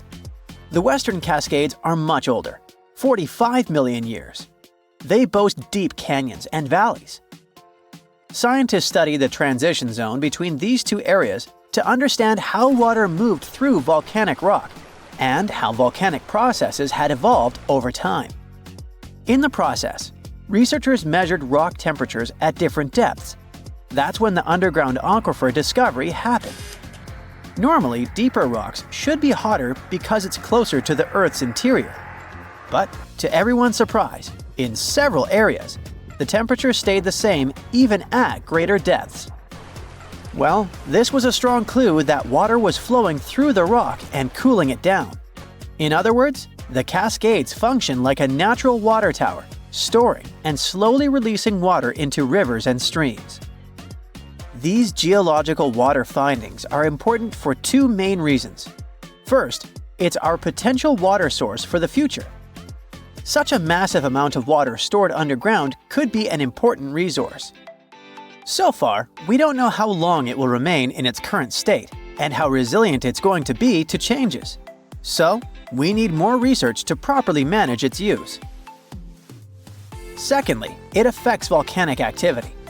When water seeps deep underground and reaches magma, it instantly turns into steam, creating extreme pressure that can trigger explosive volcanic eruptions. Understanding how much water is stored in volcanic rock could help predict future eruptions and the risks they pose. Now, even though this discovery is exciting, there are still many unanswered questions. Like, how does this water move through the volcanic rock? Or how much of it is actually usable as a water resource? Since this underground reservoir depends on rain and snow, a series of dry years could cause big problems for both water supply and volcanic stability. Researchers are now working to understand the full impact of the Cascades volcanic water reservoir and how to manage it responsibly. But let's look closely at the geological wonder that is the Cascade Range. Picture this: a massive mountain range stretching all the way from Northern California up to British Columbia, cutting right through the middle of Oregon.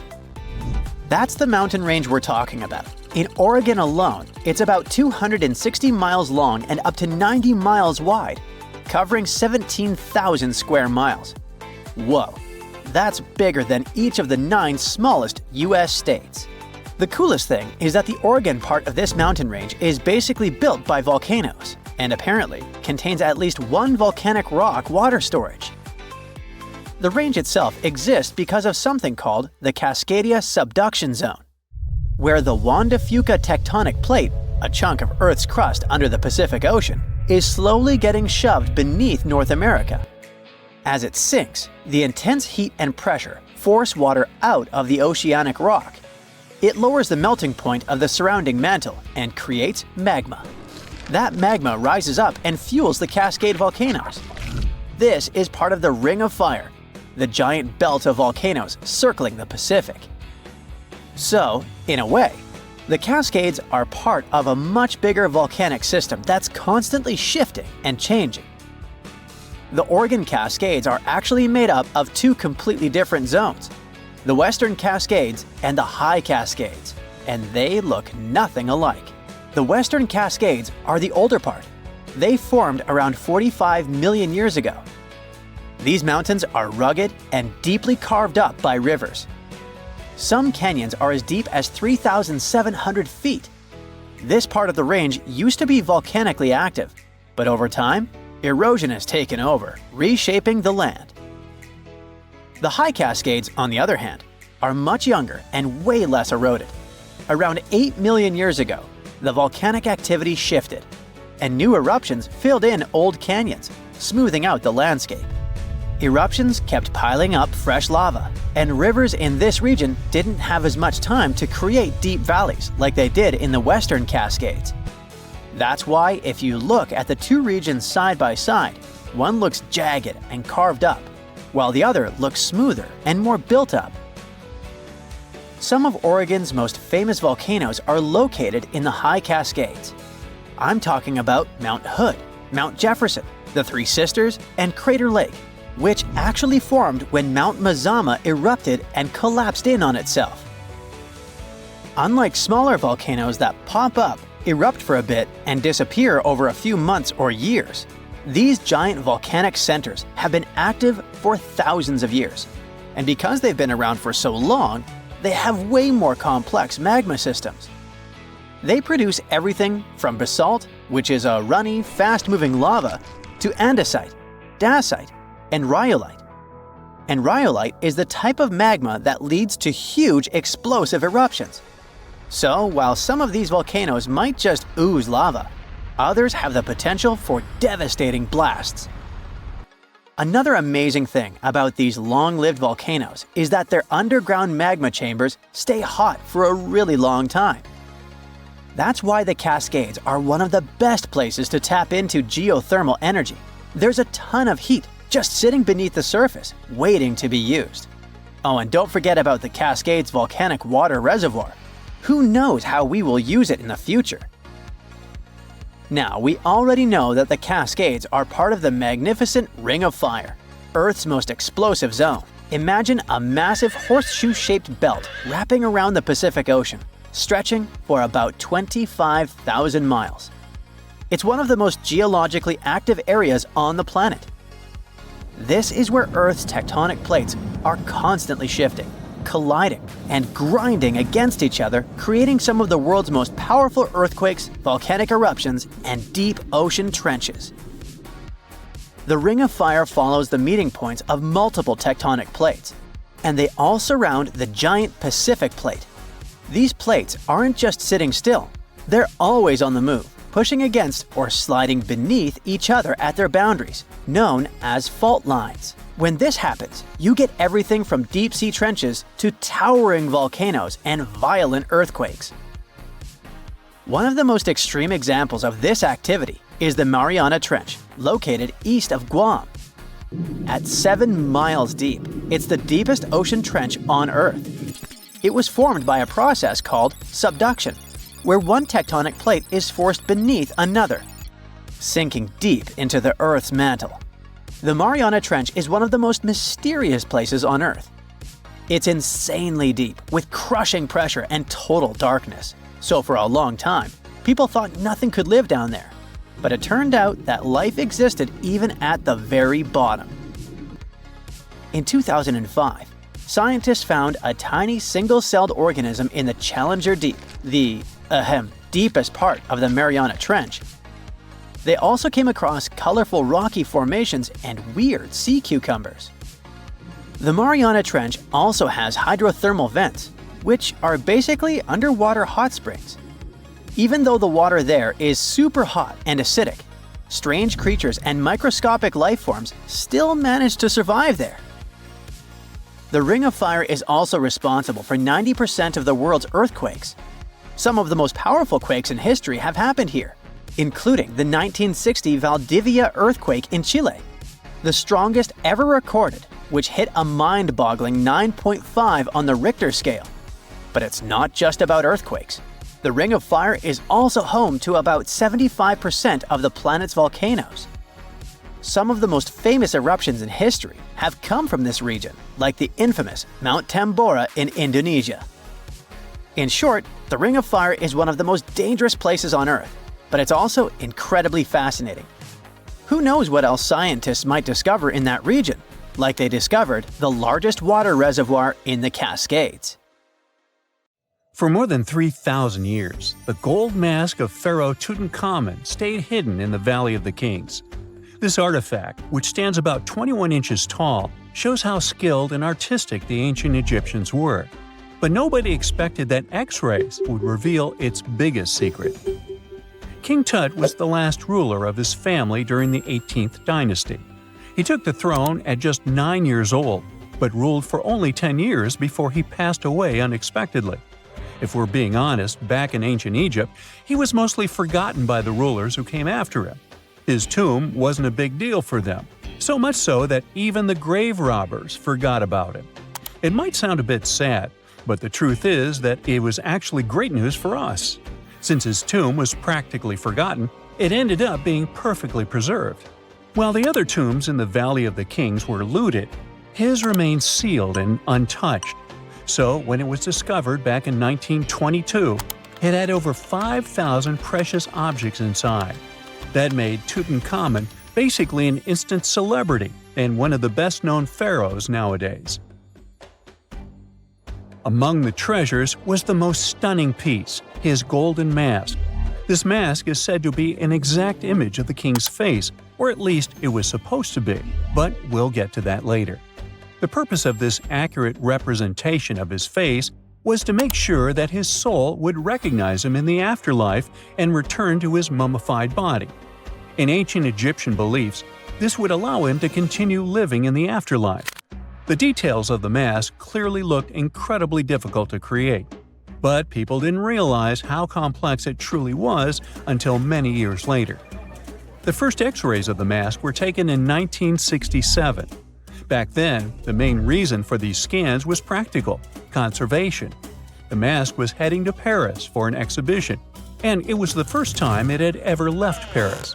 This would help them keep track of any changes during the exhibit. Plus, the images could give clues about how the mask was made, but back then, they probably didn't fully realize just how complex its construction was. I mean, Egyptian goldsmiths didn't use modern soldering techniques. So, how did they make this mask? New X-rays taken in 2007 gave us some answers. It turned out the Egyptians didn't use pure gold, which is 24 carats. The mask was actually made of 23-karat gold, meaning it was mixed with another material. So specialists discovered that the gold sheets contained a small amount of copper, a reddish-brown metal. This was likely done to make the material more flexible and easier to shape. They would then shape the gold sheets by heating and hammering them over and over again. But there was one more secret inside the mask that wasn't discovered until 2015. The year before, the staff at Cairo's Egyptian Museum were working on the mask display when the long beard of the mask accidentally got knocked off. Another theory is that the beard had become loose over time and just fell off. Either way, the fact that King Tut's beard came off caused a lot of stress. After all, we're talking about one of Cairo's biggest tourist attractions, so the experts had to fix the problem quickly. The restoration process started with a detailed recording of the mask's condition. To do this, they had to take a full three-dimensional scan of the artifact. And, by accident, they found something very interesting in the mask. Inside the royal beard, there is a gold tube, an intriguing structure that the Egyptians likely used to attach the beard to the rest of the mask. And that proved, once again, that the process of making this mask was even more complex than experts thought. But the mysteries don't stop there. Remember how we mentioned that the mask was thought to perfectly represent King Tutankhamun's face? Well, that might not be entirely true. Some popular theories suggest the mask was never meant for him and was actually made for someone else. A study published in 2015 suggested the mask was originally made for a female pharaoh, his supposed stepmother, the famous and beautiful Egyptian queen Nefertiti. The biggest clue comes from an inscription on the mask. At first glance, it seemed to belong to Tutankhamun, but after a close examination, researchers noted that something else was actually written underneath King Tut's name. The royal name stamp seems to have been altered, and originally it had something written on it that translates to Queen Nefertiti. There is another feature of King Tut's golden mask that was overlooked for years, which adds even more mystery. As we mentioned earlier, experts believe he wasn't respected much by the pharaohs who came after him. And one of the clues that made archaeologists think this is the pierced ears on the mask. Some researchers believe that King Tutankhamun wouldn't have worn earrings after he was a kid. So, according to their theory, by the time he passed away at 18, he shouldn't have been represented with pierced ears. This could also support the idea that the mask originally belonged to Nefertiti, or maybe to someone who wasn't even connected to King Tut. But the mask isn't the only source of mystery. In fact, his whole tomb is full of puzzles. Recently, historians found a sign that the place where King Tut was supposed to be buried was changed at the last minute. For years, experts wonder why a pharaoh who ruled for 9 years ended up in such a simple tomb. When compared to the grandeur of other pharaohs' tombs, his tomb seemed, well, a bit plain. The idea that a king like Tutankhamun would have such an unremarkable resting place just doesn't match up with the power and importance he must have had in ancient Egypt. So, what happened? Well, apparently, this might have something to do with his successor, Pharaoh I. After King Tutankhamun passed away, researchers believe that Ai made sure to erase him from Egypt's history. So, one theory suggests that he was probably behind the quick decision to place King Tut's body in a smaller, less impressive tomb. When experts looked at Ai's own tomb, they found something interesting. There is a large wall covered in painted baboons. This is the same type of artwork found in Tutankhamun's tomb. It seems like the same person might have chosen the artwork for both tombs. Now, the design and decoration of the two tombs are almost identical, suggesting there was a shared hand behind both. But there is one key difference. Ai's tomb is fit for a king. It's much bigger and more impressive, even though the style and artwork are similar to what you see in Tutankhamun's tomb. So the theory suggests that Ai decided what went into both tombs. Since Tut passed away unexpectedly at a young age, his grand tomb wasn't finished in time. Normally, pharaohs start building their tombs while they're still alive to make sure everything is perfect. But Tut passed away when he was just 18, so there wasn't enough time. Ai may have taken advantage of the situation, ordering a smaller tomb for Tut and keeping a larger one for himself. Experts believe this theory explains why Tutankhamun's tomb is so simple and how Ai managed to wipe his memory from history so easily. But in the end, the story of King Tut's mask and tomb is full of mystery and intrigue. Each new discovery sheds more light on what really happened all those years ago. But one thing is for sure, the secrets of ancient Egypt still have much to reveal, and King Tutankhamun will continue to fascinate people for years to come. Beneath the thick, shadowy canopy of a prehistoric rainforest, a silent hunter slides into the murky river waters. This is Titanoboa. Its size is horrifying, stretching over 40 feet long, which is about the length of a school bus, and weighing as much as a small car. It reigns as the largest snake ever known. This is around 60 million years ago. It's only been 6 million years since the dinosaurs were wiped out by an uninvited asteroid.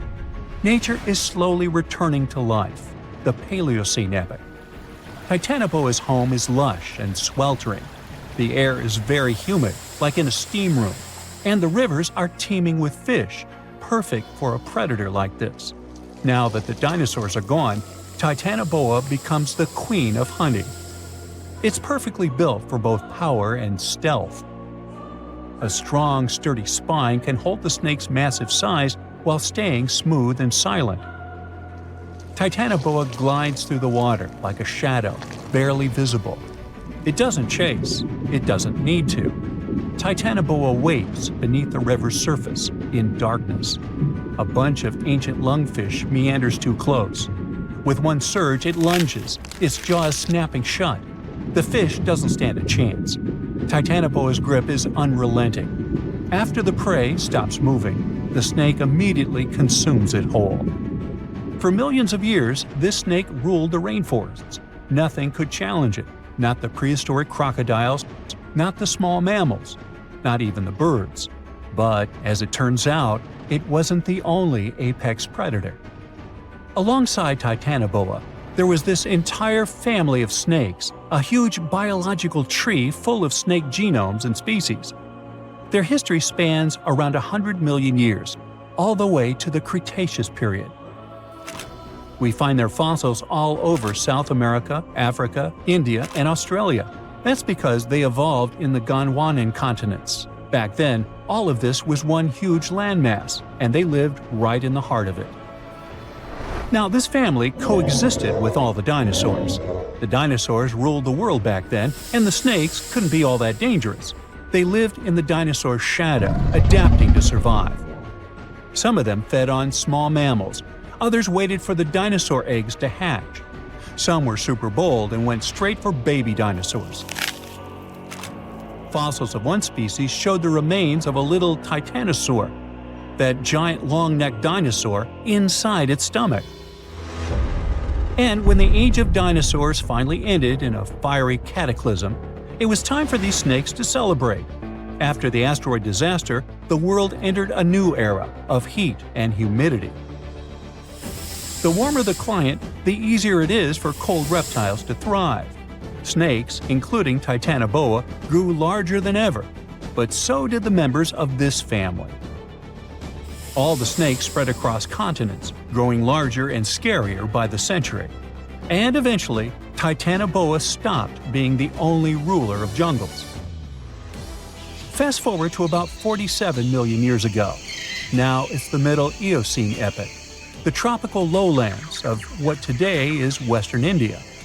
A lush, swampy place, full of rivers and pools. The earth was warmer, with turtles and crocodile-like creatures basking in the sun. And there evolved the largest and most fearsome predator of them all, Vasuki indicus. Even the name feels important. Vasuki, the serpent king of Hindu mythology, a colossal snake that's coiled around the neck of Lord Shiva, strong and loyal. And the indicus part is because the snake's fossils were discovered in India. Vasuki surpassed Titanoboa and grew to a jaw-dropping length of 50 feet, like a 4-story building. It also weighed as much as a small elephant. Unlike Titanoboa, who preferred to hunt in the rivers, Vasuki mostly hunted on land, though it still could venture into the water when needed. It prowled the marshy ground with quiet, calculated movements, blending with the dense undergrowth. Vasuki also ate crocodiles, massive turtles, and even early whales in local water pools. No one stood a chance.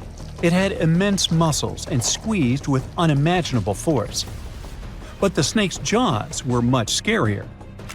Unlike Titanoboa and today's pythons, Vasuki couldn't swallow massive prey whole.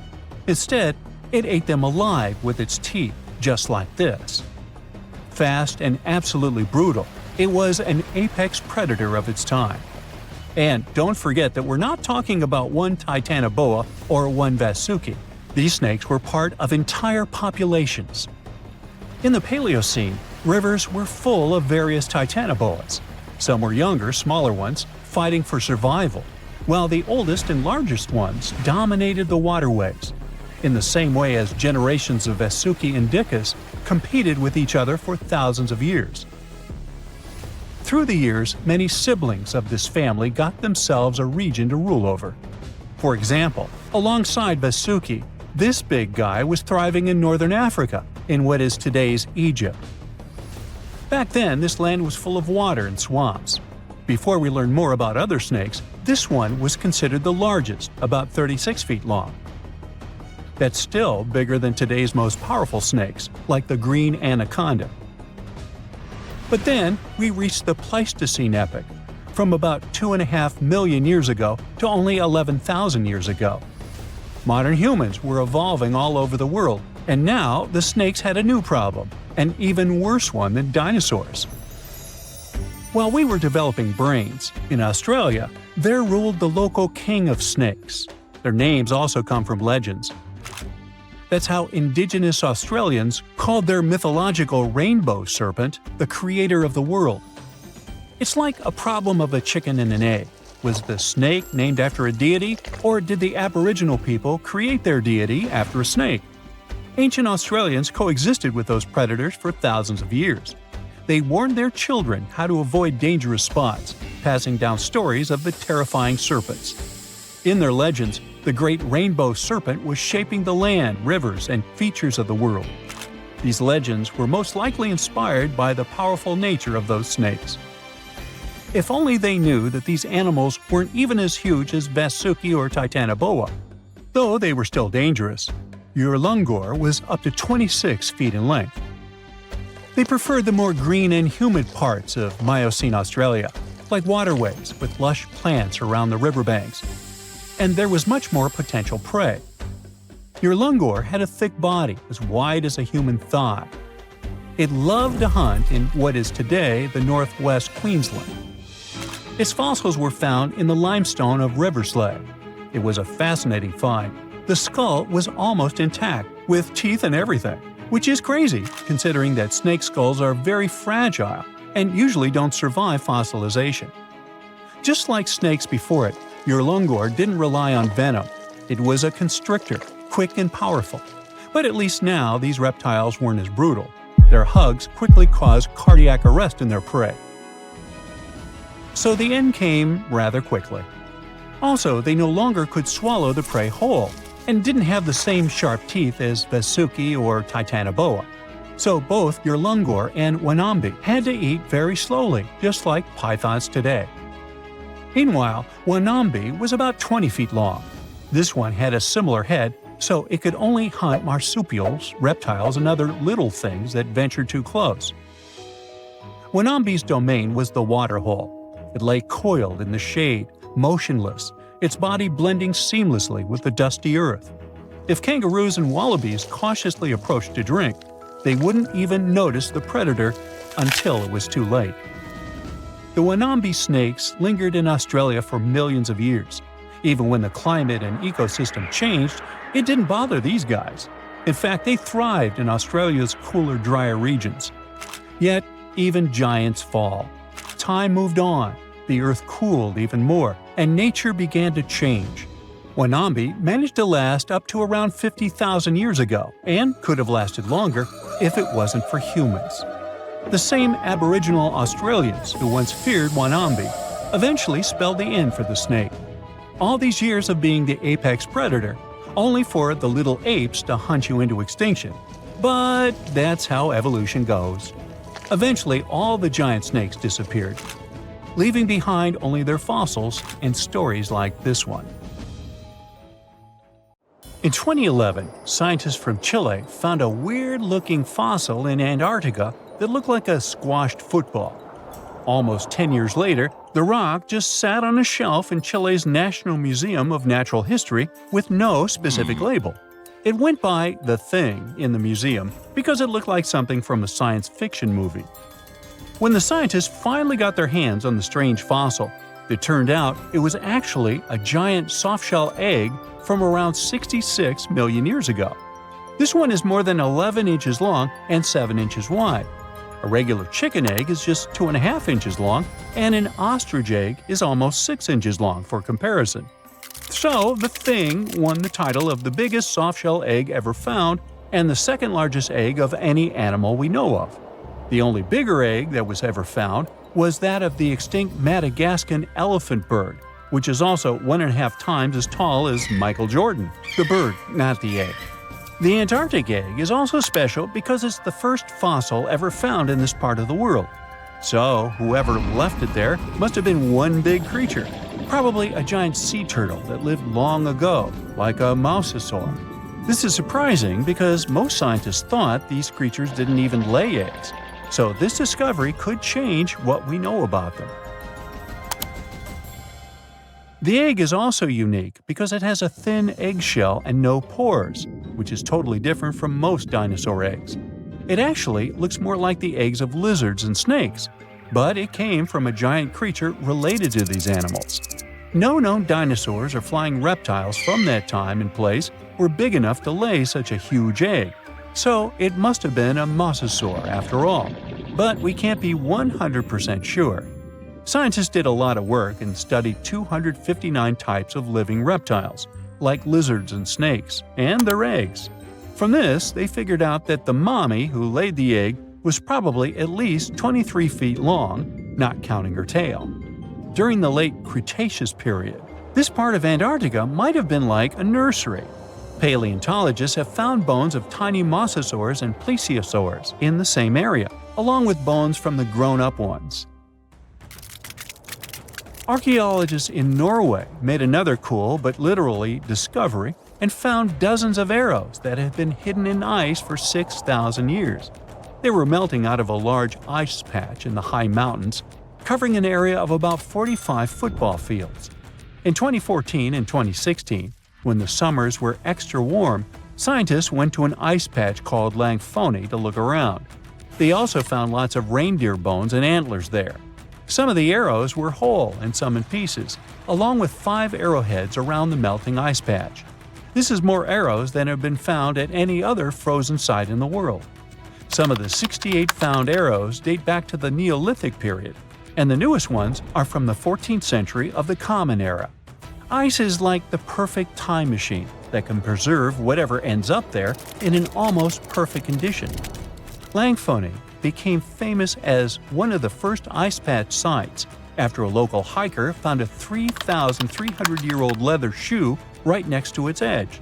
Scientists are studying places like this to understand how people use these sites and how the ice patches from Norway to North America changed over time.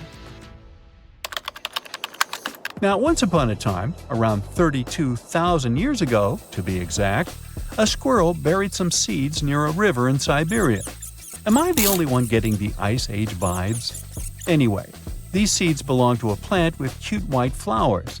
Thousands of years later, a group of scientists found these seeds buried deep in the frozen ground, about as far down as a 12-story building is tall.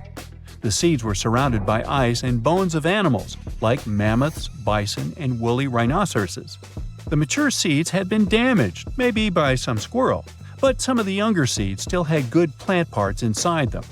The scientists carefully took those out and put them in small containers to help them grow. And here comes the coolest part. They were able to grow the plants. Their flowers were shaped a little differently from the flowers of the same plant that grows today. After a year, the Ice Age plant even made new seeds.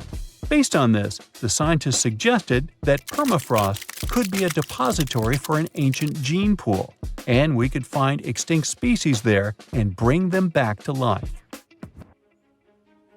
Scientists on an icebreaker in Antarctica were looking for whales, but found something way more unusual. The camera behind the ship, which is as heavy as a car, detected 16 million icefish nests on the floor of the Weddell Sea. The nests were located about every 10 inches in all directions and covered an area of 93 square miles, which is slightly bigger than the whole of Washington, D.C. The colony even had a distinct border, which was a line in the sand. The scientists were in the area because they were studying a special spot in the ocean where the water was a little warmer than the water around it. In this warmer water, they found tiny animals called zooplankton near the top. When the young icefish hatch, they swim up to this area to eat the zooplankton before going back down to the seafloor to grow up and have their own offspring. Since there was so much food, it made sense to see icefish in this warm water. But they didn't expect to find such a huge number of icefish nests, much more than anyone had ever seen before. New Zealand's Antarctic Heritage Fund found some old photo negatives in a hut in Antarctica. They turned out to be unique images from the Ross Sea Party. It was a famous failed expedition led by Ernest Shackleton. He wanted to become the first person to cross Antarctica by land, from the Weddell Sea to the Ross Sea, passing through the South Pole. But things went wrong when their ship, the Aurora, was blown out to sea. They had to use the hut from another explorer, Captain Robert Falcon Scott. His goal was to be the first person to reach the North Pole, but sadly, he didn't succeed either. The negatives were made of cellulose nitrate and were found stuck together in the small box. The Trust took the negatives back to New Zealand, where they carefully separated them and discovered 22 hidden images. Many of the photos were damaged, but the Trust could still recognize some familiar places around McMurdo Sound, a well-known area in Antarctica. No one knows for sure who took the pictures. In December 2021, some scientists noticed a strange mark on the Larsen ice shelf, a giant sheet of ice off the eastern coast of Antarctica. They thought it might be a river flowing under the ice, so they drilled down over 1,600 feet to check it out. They expected to find water, but they didn't expect to see that the water was full of fast-moving creatures called amphipods. The scientists also found that the water in the underground river had unusual layers of currents moving in different directions, which they still don't fully understand. Another surprising thing happened during their research. On December 20th of the same year, a volcano erupted far away in Tonga, and the pressure waves from the eruption were detected all the way down in the ice river in Antarctica. It shows how everything on our planet is connected, even in the most distant places. You are lost deep within the jungle in the Yucatan Peninsula in Mexico. There are strange noises all around you, and to make it worse, the sun is setting. Soon, you'll be alone in the middle of an unknown rainforest. Guess it was a pretty bad idea to come looking for El Dorado on your own, wasn't it? You keep walking as fast as you can when suddenly, wait, what's this you're seeing? It looks like large stairways made out of stone. This definitely doesn't look natural, so you take a picture. Maybe you didn't strike gold, but you might have just found something relevant. Congratulations, you found Akhumtun, a long-lost Mayan city, hidden 37 miles into the jungle. The name literally translates to stone column. Stone was probably in at the time, so these guys used a lot of it to build their pyramids, houses, and even ball courts. If you ever thought that Europeans invented ball games, think twice. Mayans loved to play ball games for recreational purposes. Akhumtun is part of a series of other long-lost Mayan cities that are being discovered with the help of new technology nowadays. We'll talk more about the other ones in a jiffy. Perhaps the biggest surprise of this one is that it was surrounded by wetlands, which is why the city was built on high ground. The city was monumental, covering an area of over 120 acres. That would be as big as 90 football fields right next to each other. Scientists have found proof that Akhumtun had pyramids of up to 49 feet high, and that it was likely an important social hub between 250 and 1000 CE. This is definitely a game changer. But lost Mayan cities began to be unearthed in the 19th century. Modern technologies, such as LiDAR imaging, help archaeologists see through dense canopies of the forests. This means that people don't really have to risk getting lost in the tropical jungle like you did at the beginning of this video. LiDAR works sort of like an X-ray. It sends out laser beams that can detect any signs of ruins or ancient constructions. According to space archaeologist Sarah Parchak, satellite imagery has been a key player in discovering ancient cities in South America, Egypt, and other places. Sarah herself spends most of her days scouring images for any signs of where there could have been cities long ago. She says that more often than not, what happens is that ruins are covered by vegetation, soil, or sand, which makes them super tricky to find. But thanks to these awesome tools, scientists also made the huge discovery of ancient Mayan causeways, which spread throughout old Mayan territories. I mean, take a look at these roadways. You'd expect to see ruins like this in places such as Portugal, England, or the United States. I'm talking about 130 feet wide roads painted white to help travelers journey through the nighttime. Scientists recently unearthed a 110-mile network of roads such as these, and they think this dates back to before the first registered Mayan highways we've known so far. These roadways, which sometimes ran over the swampy ground and were even elevated at times, are being called the world's first superhighways. Even if there is no registry of animal-powered vehicles, it's believed that the Maya used them to travel around a network of possible 964 settlements. They were built like a huge spiderweb, and from what archaeologists have gathered, this huge system of roads worked to connect a big system of economic and social interactions between Mayan cities. This completely debunks the traditional idea that the Mayan pre-classic period, which dates back to 2000 BCE, was made of small, tribal settlements. Imagine the manpower and engineering ability you need to muster to build something close to these white highways.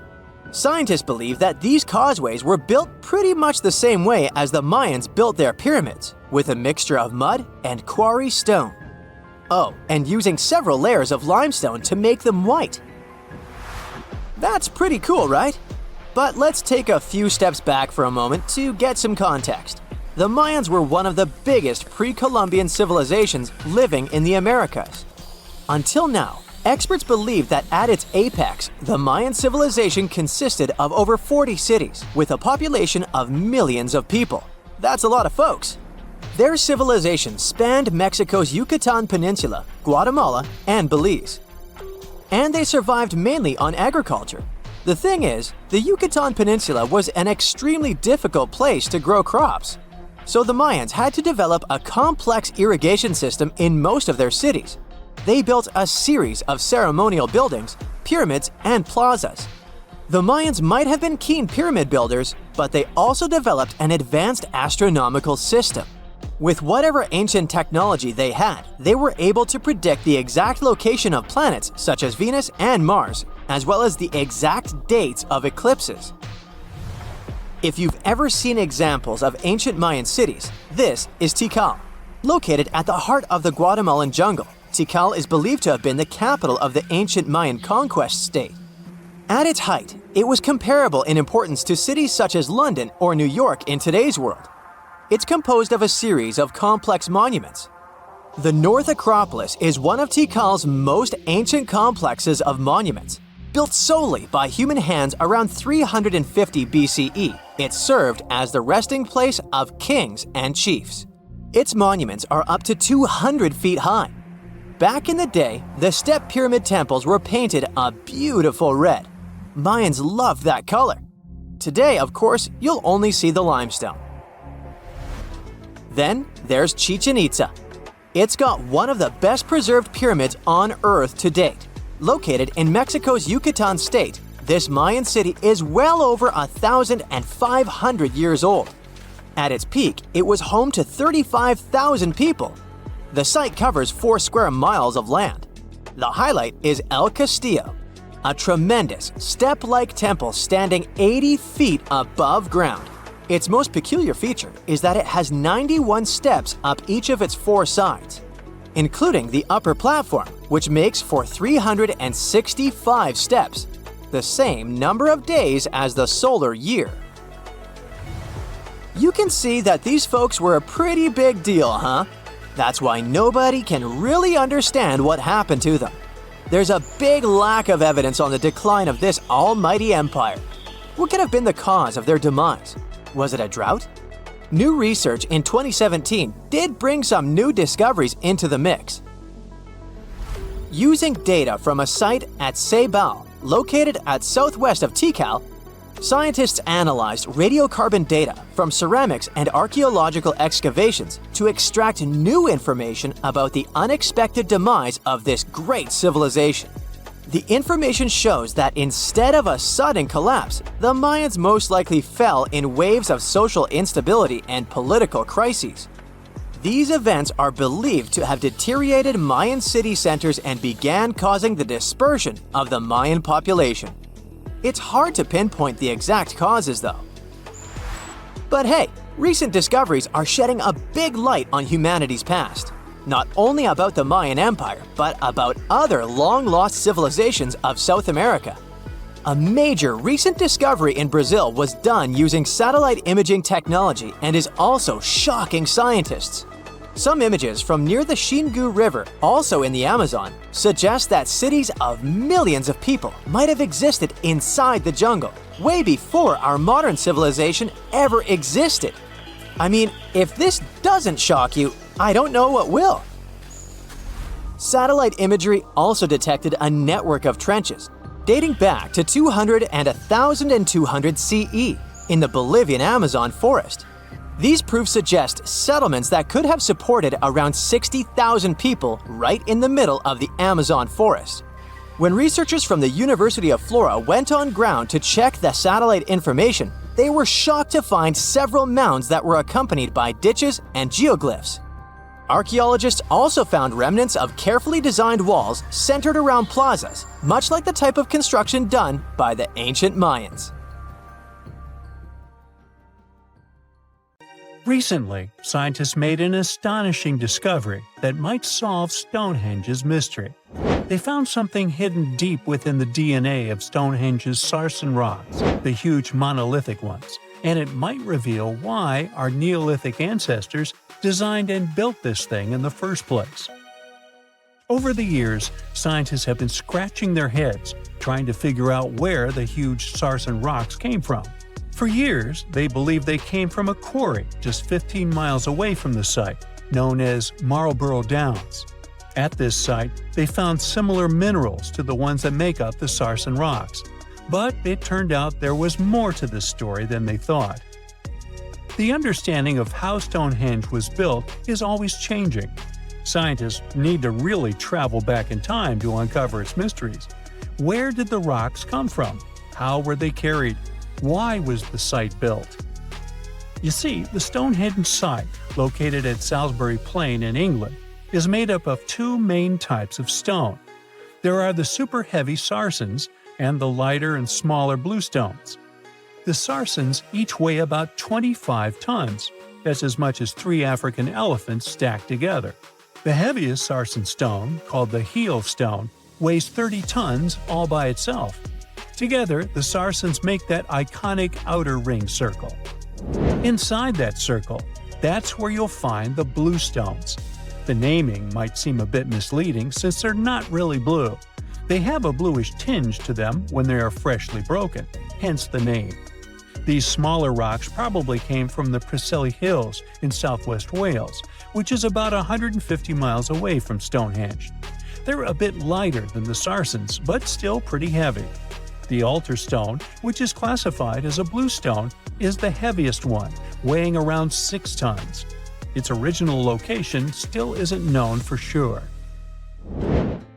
To figure out where a rock came from, scientists first have to study their composition. This is like checking the rock's DNA. Then they cross-reference the structure of the rock with minerals in the soil to see if it's a match. Most of the sarsens we see around southern England are actually made of a type of sandstone known as silcrete. Think of silcrete as sand that's been hardened by underground water processes over millions of years. This process mostly happened during a period called the Paleogene, about 65 to 23 million years ago. These sarsen rocks didn't form in one big slab, but in patches, like nature leaving little rock gardens all over the place. Scientists reason the sarsens spread out randomly, forming in isolated pockets. Over time, many were buried under layers of clay and chalk, which helped preserve them. When ancient builders were on the lookout for materials, these sarsens must have looked perfect for something impressive like Stonehenge.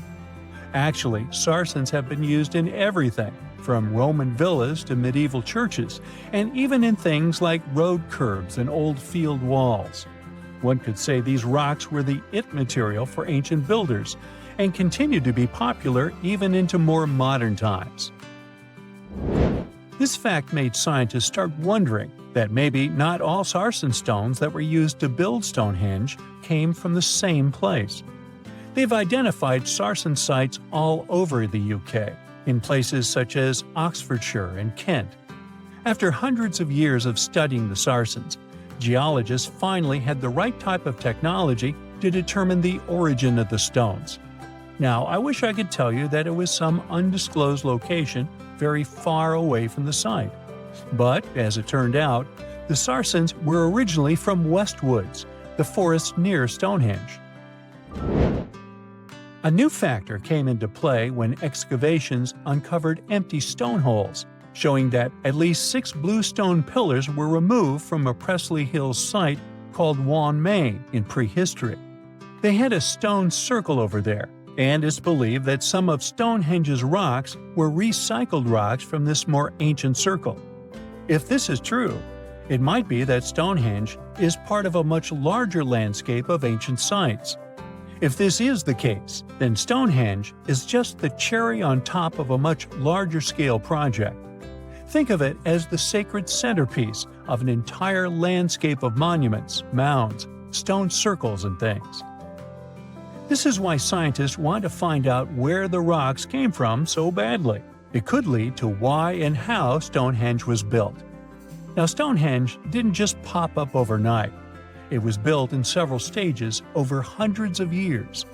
It's likely that it wasn't a single unified vision, but more like a big community project that evolved over time. With each generation, the builders brought in their own ideas, creating a stone structure that would last for ages. The first stage was around 3100 BCE. That's when people dug out a circular ditch and likely set up some bluestones as sort of a starter ring. Later, they added the Sarsens and even topped some of them with horizontal stones to form those famous arches you see today, also known as the trilithons. These ancient builders had some challenges on their hands. How would they move the rocks? There's an old theory known as the ice road that suggests that the rocks were moved by natural icy pathways that formed during the winter. This way, they could slide the rocks down all the way to Stonehenge. But hey, if we're talking about a distance of over 100 miles, that's not too realistic. Anyways, this theory was debunked because it was warmer back then than it is today. There's also the river theory, which suggests that the rocks were floated along the river from the quarry to the site. But if we're talking about Sarsen rocks, they're too heavy to float. So there goes that theory. What we're saying is, no one knows how the rocks were moved. Another interesting science tidbit came from all the research done in Stonehenge. A recent laser survey of the stones revealed the different stone working methods used, and has shown that some of the parts of the monument were more carefully finished than others. In particular, the northeast side and the inner faces of the central trilithons were finely dressed. FYI, a trilithon is one of Stonehenge's most famous shapes. It's when two huge monoliths receive a third one on top of them, connecting the two together. This fancy word is simply Greek for having three stones. But anyways, the bigger question, and the reason Stonehenge is so famous, is why it was built in the first place. Theories are all over the place, and some sound like they're straight out of a sci-fi show. So here's a rundown of the most popular ideas. There's, of course, the solar calendar theory. This one supposes that the stones are aligned with the movements of the sun, especially during the summer and winter solstices. During the summer solstice, the sun rises to the left of the heel stone, that's the lone stone outside the main circle, lighting up the entire monument. Some say it's the ancient version of a calendar, marking the year's longest and shortest days. Some archaeologists think Stonehenge might have been an ancient healing center. Pieces of bluestone have been found chipped away, possibly by people who believed they had healing powers. The theory goes that people traveled from all over to come to Stonehenge in hopes of a cure for whatever was ailing them. There's also some speculation that Stonehenge was the place to be. Think of it as an ancient gathering spot. Some evidence suggests that communities from distant areas traveled to Stonehenge for gatherings, feasts, and ceremonies. Studies of bones found near the site show they came from all over Britain, making it a sort of prehistoric meetup location. 1,000 years ago, near modern-day St. Louis, Missouri, there was a vibrant, bustling city called Cahokia. It was a Native American city, the largest and most influential one in Mississippian culture. At its peak, around 1050 BCE, Cahokia was home to as many as 30,000 people, making it larger than Paris at the time. But what's interesting is that Cahokia didn't have any big marketplace. Usually trade was the backbone of any big city, yet this one stood out for archaeologists. That's because Cahokia wasn't about commerce. It was about culture, community, and parties. The people who lived there threw massive parties that would last for days. The city's grandest feature was its 50-acre plaza, surrounded by amazing earthen pyramids. This massive space could hold over 10,000 people. Imagine them all gathering there for festivities, dancing, drinking coffees and teas, feasting on deer, and betting on sports. The events were super lively. Cahokians would wear awesome costumes, style their hair in interesting ways, and decorate their bodies with tattoos. Athletes were playing a game called Chunky, where they hurled spears at a rolling stone disc, competing to get as close as possible. The roar of the crowd filled the air, and performers showed off their skills. These celebrations were so wild, they left traces in history. After the parties ended, Cahokians cleaned up by tossing leftovers into pits. Archaeologists have uncovered these waste pits, and they were filled with food remains and pottery. One pit alone contained the remains of 2,000 deer, and that's from a single event. They also found traces of yaupon holly, a caffeinated plant that was traded from hundreds of miles away. This just shows how much effort and thought Cahokians put in their celebrations. Would you like to live in a city like this? But aside from all the fun and games, Cahokia was also deeply complex and spiritual. The city was built on a landscape that mixed dry land with swampy patches. Many people believe that this symbolized the connection between the world of the living and the dead. The people of Cahokia saw their city as a bridge between these two realms. They built earthen mounds, both for ceremonies and rituals, and as construction support. These mounds rose from the swampy areas. Meanwhile, people settled in the drier spots.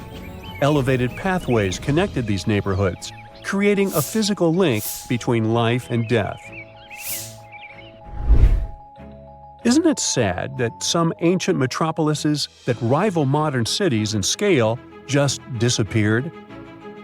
Cahokia's story came to a quiet end around 1350 CE, when the city was abandoned, all due to changes in environments and weather, floods, and other problems.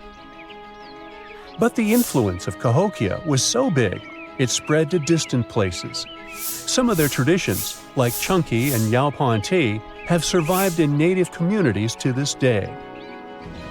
Today, Cahokia is a UNESCO World Heritage Site, and it's not the only megacity we lost. About 5,000 years ago, people in the Indus Valley built some of the world's first cities. Mohenjo Daro was an ancient city in what is now Pakistan. The city was built around 2500 BCE, and back then, it was a thriving hub of the Indus civilization. Sure, it was much smaller than modern cities, but it was quite huge at the time, around 40,000 inhabitants. It looks like the locals were crazily strict and disciplined people. The city's planning and organization were incredible. It was laid out in a grid pattern. Streets and important buildings aligned along the north-south axis, probably to match the movement of the sun and moon. They also built one of the most advanced systems for water and waste management of their time.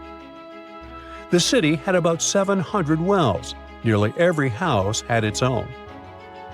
Most homes also had private bathrooms with drainages and even underground sewers.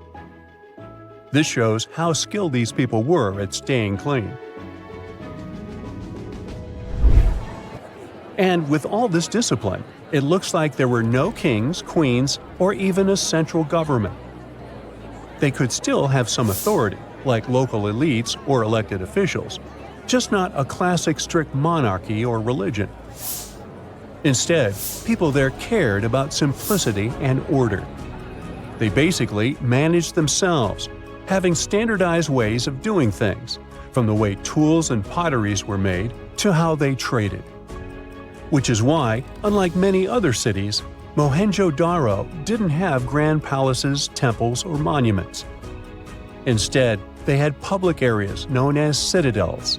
People gathered at citadels for rituals, meetings, and storage of grain. And it seems like this way of life worked perfectly. Scientists found some seals and weights, which means the economy was well regulated. Archaeologists found some intricate artifacts like ivory, lapis lazuli, carnelian beads, and gold jewelry. Another famous find is the small bronze statue known as the Dancing Girl, which was discovered in 1926. Mohenjo Daro wasn't poor at all. And they also pulled off some awesome buildings. Staying clean was clearly way more important to them than displays of wealth or power. So they created the Great Bath, one of the most famous structures in the city.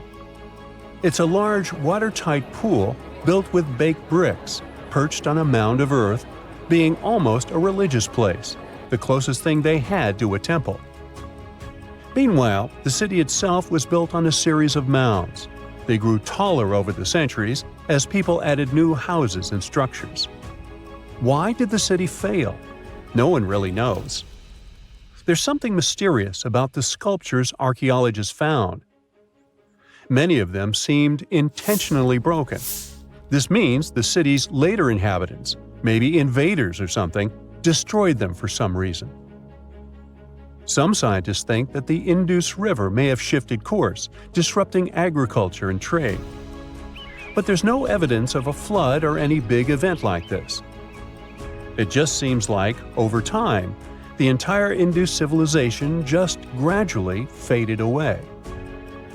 By 1900 BCE, the culture had shifted and didn't leave much behind. Let me tell you now about the ancient city of Kos, which is located where the modern town of Kos now stands in Greece. Imagine arriving by sea, and the first thing that hits you is the sheer grandeur of its agora, this massive public square built with stones in different colors, laid out on terraces that rise above you. It was one of the biggest in the ancient world, and it made a great impression on anyone approaching the city. This place has a rich history, dating back to around 2300 to 2200 BCE. A long time ago, local folk gathered up from different parts of the island to form a new city in the northeast. People have lived there since the Bronze Age, and over time, it became a super important center of culture and trade. And no wonder, since it's right near a natural harbor. The harbor was sheltered by two breakwaters, and people built some of the most important religious sites there, including the sanctuaries of Aphrodite and Hercules. Kos wasn't just beautiful, though. It had some brilliant design. The whole city was laid out in a neat grid, with streets crossing each other at perfect right angles, literally looking almost like a modern city. Thanks to this, moving around was super easy, and the blocks, or insulae, were big enough to fit several large houses. Kos remained largely unchanged until the 6th century CE. Over time, it started gradually shrinking in size, confined within the walls of what is now the Chora neighborhood. Meanwhile, Palmyra was an ancient city built around a beautiful oasis sometime around the 3rd millennium BCE. Originally known as Tadmor, this city flourished as a major stop on the Silk Road, linking the Near East with Asia. It was a thriving center of trade and culture. They had a marketplace, assembly buildings, grand gates. In other words, this place was bustling with life. The city has been through many hands throughout its history, from the Byzantine to Arab caliphates, which is probably why it had some awesome architecture. An interesting blend of Greco-Roman, Persian, and Arabic vibes. The Temple of Bel, the Great Colonnade, and a Roman-style theater. But, like all the others, it decayed over time. Palmyra's importance faded, and by the early 1400s, it had been largely destroyed. But at least its ruins remained. Right now, they're a UNESCO World Heritage Site. Archaeologists have been studying Petra in Jordan for 200 years, and in 2024, they found something they had never seen before. It's a tomb with at least 12 complete human skeletons and artifacts that are over 2,000 years old right in front of the treasury. Bronze, iron, and ceramic items were placed with the deceased, which shows how people honored their loved ones when they passed away. It's a rare chance for scientists to learn more about the Nabateans, an ancient group of Arabian nomads who built Petra. The objects found in the tomb under Petra's treasury are in amazing condition, but the skeletons became fragile because it's damp inside the tomb. They plan to study the remains and extract DNA to see if the people in the tomb were related. While some scientists are solving tomb mysteries, others have trained AI to find new ancient sites for them. They've created an algorithm that works with a special type of satellite imagery. This technique uses radio waves that can peek under things like sand, soil, and even ice to find hidden objects. AI will help search a huge desert on the Arabian Peninsula called the Empty Quarter for archaeological treasures. The lead scientists of the experiment trained the algorithm to recognize hidden locations using data from a site they had found before. The new tech can discover buried structures within 20 inches, which is very precise. Another groundbreaking tech, LiDAR, which means light detection and ranging, helped archaeologists reveal new hidden cities all around the world. LiDAR can see big structures beneath layers of vegetation and map even subtle changes in ancient landscapes.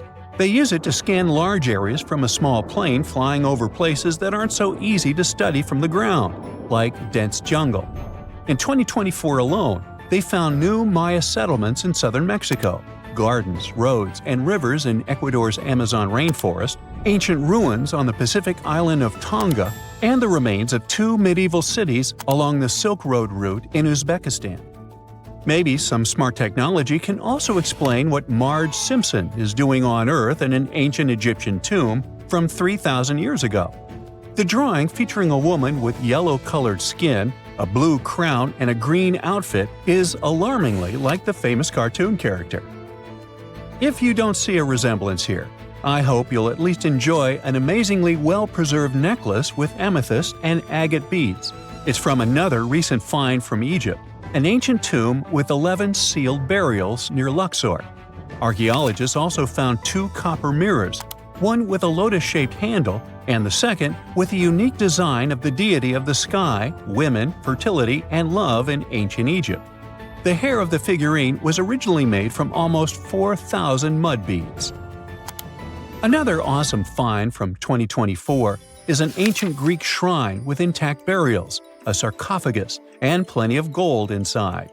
They think it was built before the year 300 before the Common Era, and the marble lions also found inside were made from the same marble as the Parthenon in Athens. Greece is so full of ancient treasures that the city of Thessaloniki will house around 300,000 of those artifacts in their new subway system. Meanwhile, archaeologists in France have found a monument unlike any other, and they can't figure out what it was used for. It's direct proof that people used to live here between the Neolithic and the early Iron Age periods. The coolest part is a monument made of 3 unique shapes that fit together like puzzle pieces. Some gravel found in the monument could mean there used to be a wooden fence called a palisade. People who built it probably used it for protection or decoration. The team studied the layers of soil around the monument to learn more about its origins. The only tools found so far were sharp flintstones, not the cartoon characters, which were used during the Neolithic period. The next step will be radiocarbon dating to figure out exactly how old the site is. Now, the oldest saddle ever found so far was found in the grave of a woman near the edge of the Taklamakan Desert in northwest China. This saddle is the oldest ever discovered. It was crafted from pieces of leather that were sewn together and stuffed with straw and animal hair to make it soft. Now, normally, things made from natural materials like this don't last very long because they rot or fall apart. But the Taklamakan Desert is so dry that it helped preserve the artifact. The herdswoman who used the saddle was buried in her full riding attire, so this proves that not only men used saddles and took part in herding and traveling. Now let's shift to Guatemala, where an ornate jade mask made by the ancient Maya people was waiting for centuries to be discovered. Scientists use radiocarbon dating to figure out the age of the mask.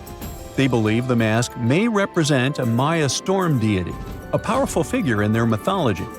These kinds of masks were often made to honor Maya royalty, and they were placed in the tombs of kings and queens when they were buried. The king's tomb was also decorated with carvings made using tools crafted from volcanic obsidian. After 15 years of searching, scientists may have finally figured out where the altar stone of Stonehenge comes from. They compared the tiny minerals inside the altar stone with rocks from many places in Wales and England and ruled out lots of spots. Then they found the perfect match with a place in Scotland, more than 466 miles away from Stonehenge. This area might even be Orkney, a group of islands in the far northeast of Scotland where a lot was going on during the Neolithic period. The big question now is how ancient people moved such a massive stone so far. The altar stone is over 16 feet long and weighs more than 6 tons. The new theory is that they might have used boats to carry it across the coastline and rivers. Once it was close to Stonehenge, they theoretically dragged it across the land using wooden sleds, ropes, and a lot of teamwork. Meanwhile, in the north of France, an ancient home popped to the surface during the construction of a new house. It turned out to be a luxury urban house for the elite from the 2nd century of the Common Era. The inside of the house was destroyed by a fire, but under the destroyed layer, there are beautiful, real-size fresco paintings. Turkish archaeologists unearthed the arm and foot bones of elephants that lived around 9 million years ago. They also found fossils of early horses, giraffes, and even saber-toothed cats. They've already identified 43 distinct types of animals from this site and collected more than 4,000 fossils. One more cool find from Turkey is a 64,000-year-old workshop inside Enkaja Cave. It looks like people used it for 24,000 years non-stop. There are some tools inside, like flakes and blades, which were made inside the workshop. In eastern Turkey, a farmer accidentally found a 1,000-square-foot mosaic from the late Roman or early Byzantine period just beneath the dirt. Experts say it's a one-of-a-kind thing from this region, and it's still in one piece after all this time. The pattern shows dozens of trees, plants, and animals that were found in ancient Turkey. There could be more treasures in the area, so they plan to keep digging. Our final stop will be in Sicily, where archaeologists uncovered a huge ancient thermal complex. Inside, they found 2 rooms with floors covered in colorful mosaic designs, along with a large courtyard surrounded by arched wings. As they kept digging, they discovered more parts of the ancient city. They found new roads and the remains of a huge complex, along with stretches of old stone walls that were part of the city's fortifications. These discoveries are helping scientists imagine what the city might have looked like during ancient times. No one knows for sure whether the bathhouse was built by the Greeks or the Romans, since both civilizations lived in Sicily long ago. Hey, how do you feel about taking a trip back in time? We're diving into the history of the Amazon forest to unravel the mystery of its lost cities. Grab your bug spray and hop on. The Amazon forest is the world's largest rainforest. The environment there can be extremely challenging for human life. Yet, the legend goes that the Amazon has been home to sprawling settlements, rich in unmeasurable wealth. Could that really be true? Or is that none other than a figment of our collective imagination? The legend of El Dorado might be the myth that started this whole thing. As European explorers began their excavations in American lands back in the 1500s, word got out of an Amazonian civilization that used to paint their leader in gold as an offering to higher powers.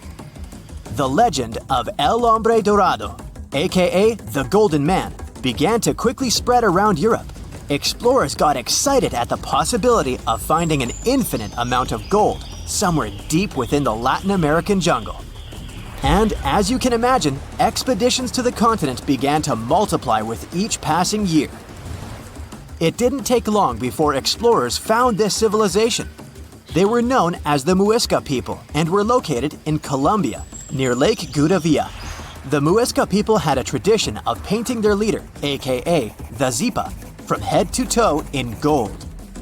In a ceremonial gesture, the Zipa would swim into the river, spreading gold dust all over the lake. For the Muisca, this was their way of acknowledging and thanking the higher powers of the universe they believed in. When European explorers heard and witnessed this practice, they were amazed. For them, gold was used solely for commercial purposes as their main currency for trade. This made them think that the Muisca people must have stacks and stacks of gold hidden somewhere in the jungle for them to use it so abundantly. Well, that's how the legend of El Dorado was born. What was once the practice of El Hombre Dorado traveled on word of mouth until it became El Dorado, a fictional city that was most likely to hide piles of gold. The hunt for this city led Europeans to spend large amounts of money to scour the Amazon forest. Unfortunately, all of their expeditions came back empty-handed. That is, if they ever came back at all. Now, jump to the beginning of the 1900s. In England, the Royal Geographic Society, a prestigious British institution, was looking for somebody willing to travel down to Latin America to trace the border between Brazil and Bolivia. More specifically, the part of the border that is nestled deep within the Amazon rainforest. One Sir Percy Fawcett was a Latin American aficionado, and he gladly volunteered to do the job. Oh, it's important to note that the Amazon forest is virtually the size of the continental USA. It sprawls across 8 countries, including Brazil, Peru, and Bolivia. And trust me, getting around is no easy feat. The jungle is covered in dense vegetation, and in addition to that, it's home to insane predators such as anaconda snakes, panthers, crocodiles, piranhas, and so on. But despite all that, Fawcett was very successful in his mapping adventure and seemed to be wanting to come back more. Back in England, Fawcett would scour diaries from other explorers hoping to learn more about the ancient Amazonian civilizations. He would read about the Incas and the Mayans and the great empires they built. He believed that if the Incas were capable of building empires that stretched over 2 million square miles, this could mean that other Amazonian civilizations could have thrived there too. During his research, Fawcett came across a report from a 16th century explorer. The report told of a city deep within the Amazon forest that held unimaginable quantities of minerals. A town that stretched for 15 miles without any space from a house to house. This report fueled Fawcett's imagination to a new extreme. From then on, he became obsessed with finding what he called the lost city of Z. Over years, Fawcett searched the Amazon forest, usually looking for stone ruins that could possibly indicate human settlements. On his later expeditions, he focused on exploring the state of Mato Grosso in central Brazil. He would travel from Europe and into the lower region of the Xingu River. The trip to the Xingu would take him around 14 days on foot. Then, he would set sail in small wooden boats accompanied by local indigenous leaders that knew the region better than anyone. How he communicated with the indigenous population is still a mystery, since they only spoke in local dialects. Some scientists believe that this could have been the real reason why he never found the city. They believed he wasn't able to communicate what exactly he was looking for. And this was not his greatest difficulty. As we've said before, Amazon is not a kind place for its visitors. In his diaries, Fawcett tells of encounters with a 60-foot-long anaconda, which he bravely survived. He writes of endless sleepless nights and waking up with his hands and feet swollen from mosquito bites. Some of his peers said he was invincible and tireless, but the day came during his 8th expedition when he didn't make it back home. Fawcett disappeared without leaving any trace behind. Some even suspect that he was close to reaching his lifelong goal. On the day of his disappearance, he sent an optimistic letter to his wife saying there was nothing to fear, and that he was setting out on a certain final search. Fawcett's failed attempt to find ruins seemed to support what had become a consensus among experts at the time, that this rainforest was too inhospitable to support large, complex societies, let alone cities. Experts were convinced that the Amazon's lost cities were nothing more than fiction. That is, until the 1960s, when modern research began to find evidence that suggested otherwise. Scientists discovered patches of extremely fertile soil. They called it Black Earth. And apparently, they found lots of it in the Amazon, especially alongside rivers. Further research even showed that such soil was created by human waste or the intentional burning of forests, which adds nutrients to the soil below, which could only mean bingo! The discovery of Black Earth was the evidence that large-scale agriculture was possible and probably did exist amidst the Amazon, confirming that settlements could have formed there after all. In the 1990s, along the Xingu River in Brazil, a team of archaeologists from the University of Florida made a remarkable discovery. Working alongside local indigenous people, they found very long ditches. After mapping them, they realized that these ditches were a sign of a big settlement. They were remnants of carefully designed walls centered around a plaza. Some were roads that led to more settlements. In fact, just this part of the Amazon, about the size of New Jersey, was once a network of dozens of settlements that experts believe could have been home to at least 50,000 people between 1250 and 1650 CE. Other discoveries were possible thanks to LiDAR imaging, a type of technology that allows researchers to take satellite pictures of the forest's ground without having to step inside of it. A network of trenches in Acre, Brazil, dates back to 200 to 1200 CE. These suggest settlements that could have supported 60,000 people. Other images from near the Xingu River suggest cities that could have housed about 50 million people. These were the lost cities of the Amazon.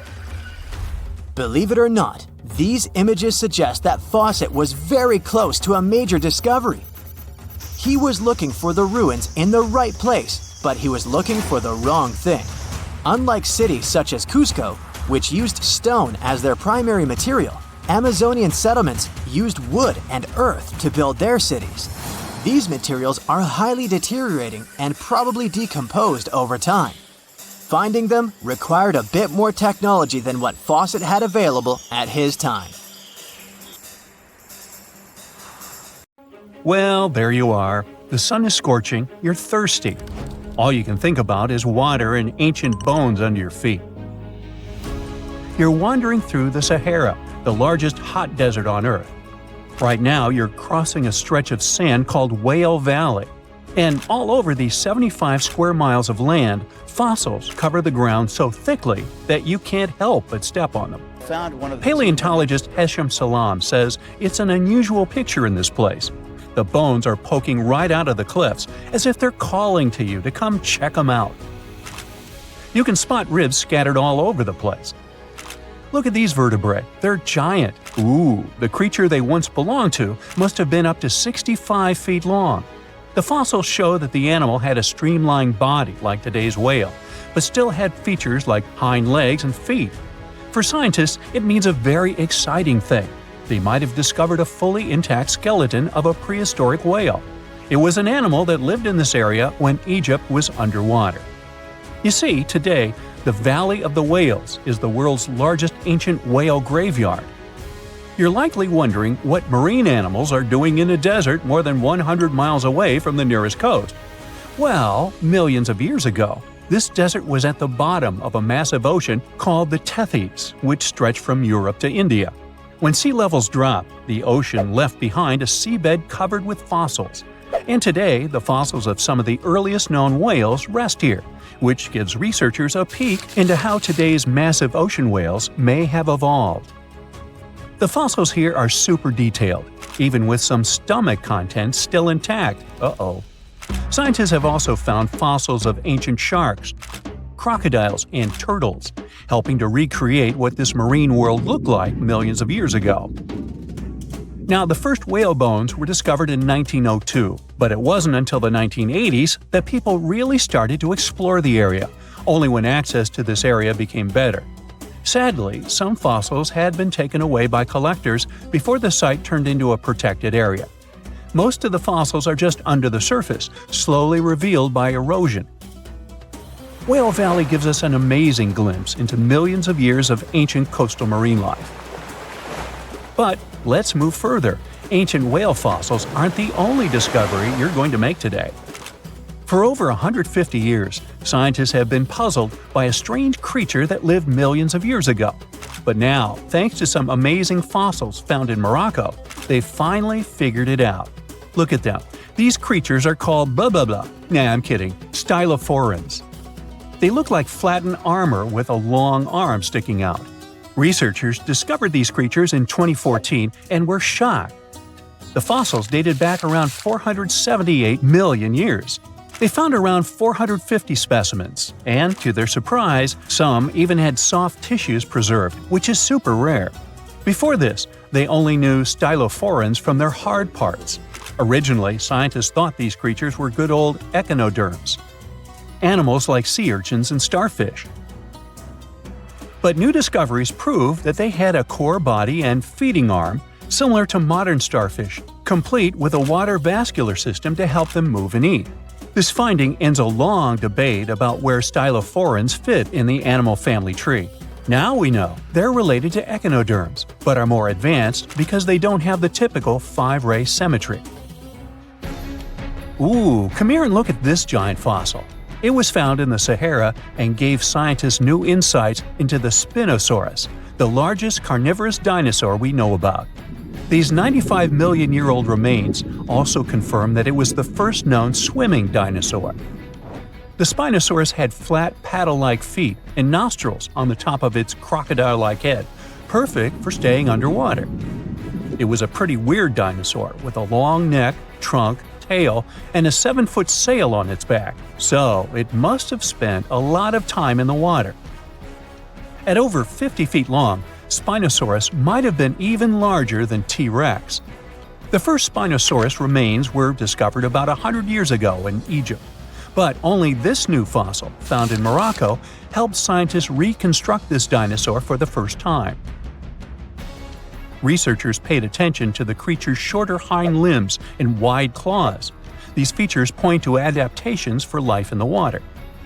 Its snout and dense bones also suggest it was a swimmer, while its spiked tail likely attracted mates. Hey, good looking, come here often? And here's another astonishing find made in Tunisia, the remains of Machimosaurus rex. Now, so far it's believed to be the biggest crocodile ever. This ancient croc was about 32 feet long and weighed around 66,000 pounds. It was a top predator around 130 million years ago, and its skull was over 5 feet long. Now, this discovery is a big deal because it shows that these crocs stuck around longer than we thought. Before this, scientists believed that they disappeared during a minor extinction event between the Jurassic and Cretaceous periods. Now, let's go back to the fact that the Sahara was once underwater, and some of the largest sea creatures ever lived there. A study published in the Bulletin of the American Museum of Natural History speaks about an ancient body of water called the Trans-Saharan Seaway. It existed between 150 million years ago, covering parts of Western Africa. Scientists spent 2 decades trying to recreate this prehistoric underwater world.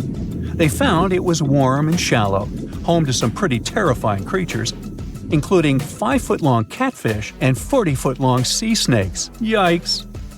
The seaway was cut off from larger oceans for long stretches, which may have helped these predators grow larger because resources were always available. It's a classic case of evolution at work, leading to what scientists call gigantism in isolated environments. But all that water didn't just disappear with no trace. Under the sands of the Sahara, scientists have discovered a massive ancient lake, which they're calling a megalake. Makes sense? This lake formed around 250,000 years ago when the Nile River flooded the eastern Sahara. At its biggest, this lake covered over 42,000 square miles. It's about half as big as Kansas. They also found evidence of a smaller lake, 93 miles west of the Nile, at a slightly lower level and covering 18,600 square miles. All of this adds to growing evidence that once, North Africa had many lakes that might have created migration routes, helping early humans move across the continent. Now, in the Sahara, you can find not only fossils of bizarre animals. In May 2020, some weird rocks with greenish crystals were discovered in a sandy region in southern Algeria's Sahara Desert. When scientists checked them out, they found out these rocks weren't from Earth. They were actually pieces of a meteorite called Erg-Chek 002. This meteorite is super old, like the oldest volcanic rock ever found. It melted ages ago in the fiery heart of an ancient protoplanet that no longer exists. Researchers had recently published a study in Nature Communications, revealing that they have analyzed lead and uranium isotopes in Erg-Chek 002 and found out it's more than 4.5 billion years old. Another cool discovery made in the Sahara is quite unexpected. A few years ago, scientists found what they think are the world's oldest colors, and they're bright pink. These pigments were uncovered from rocks that are around 1.1 billion years old in the Sahara Desert.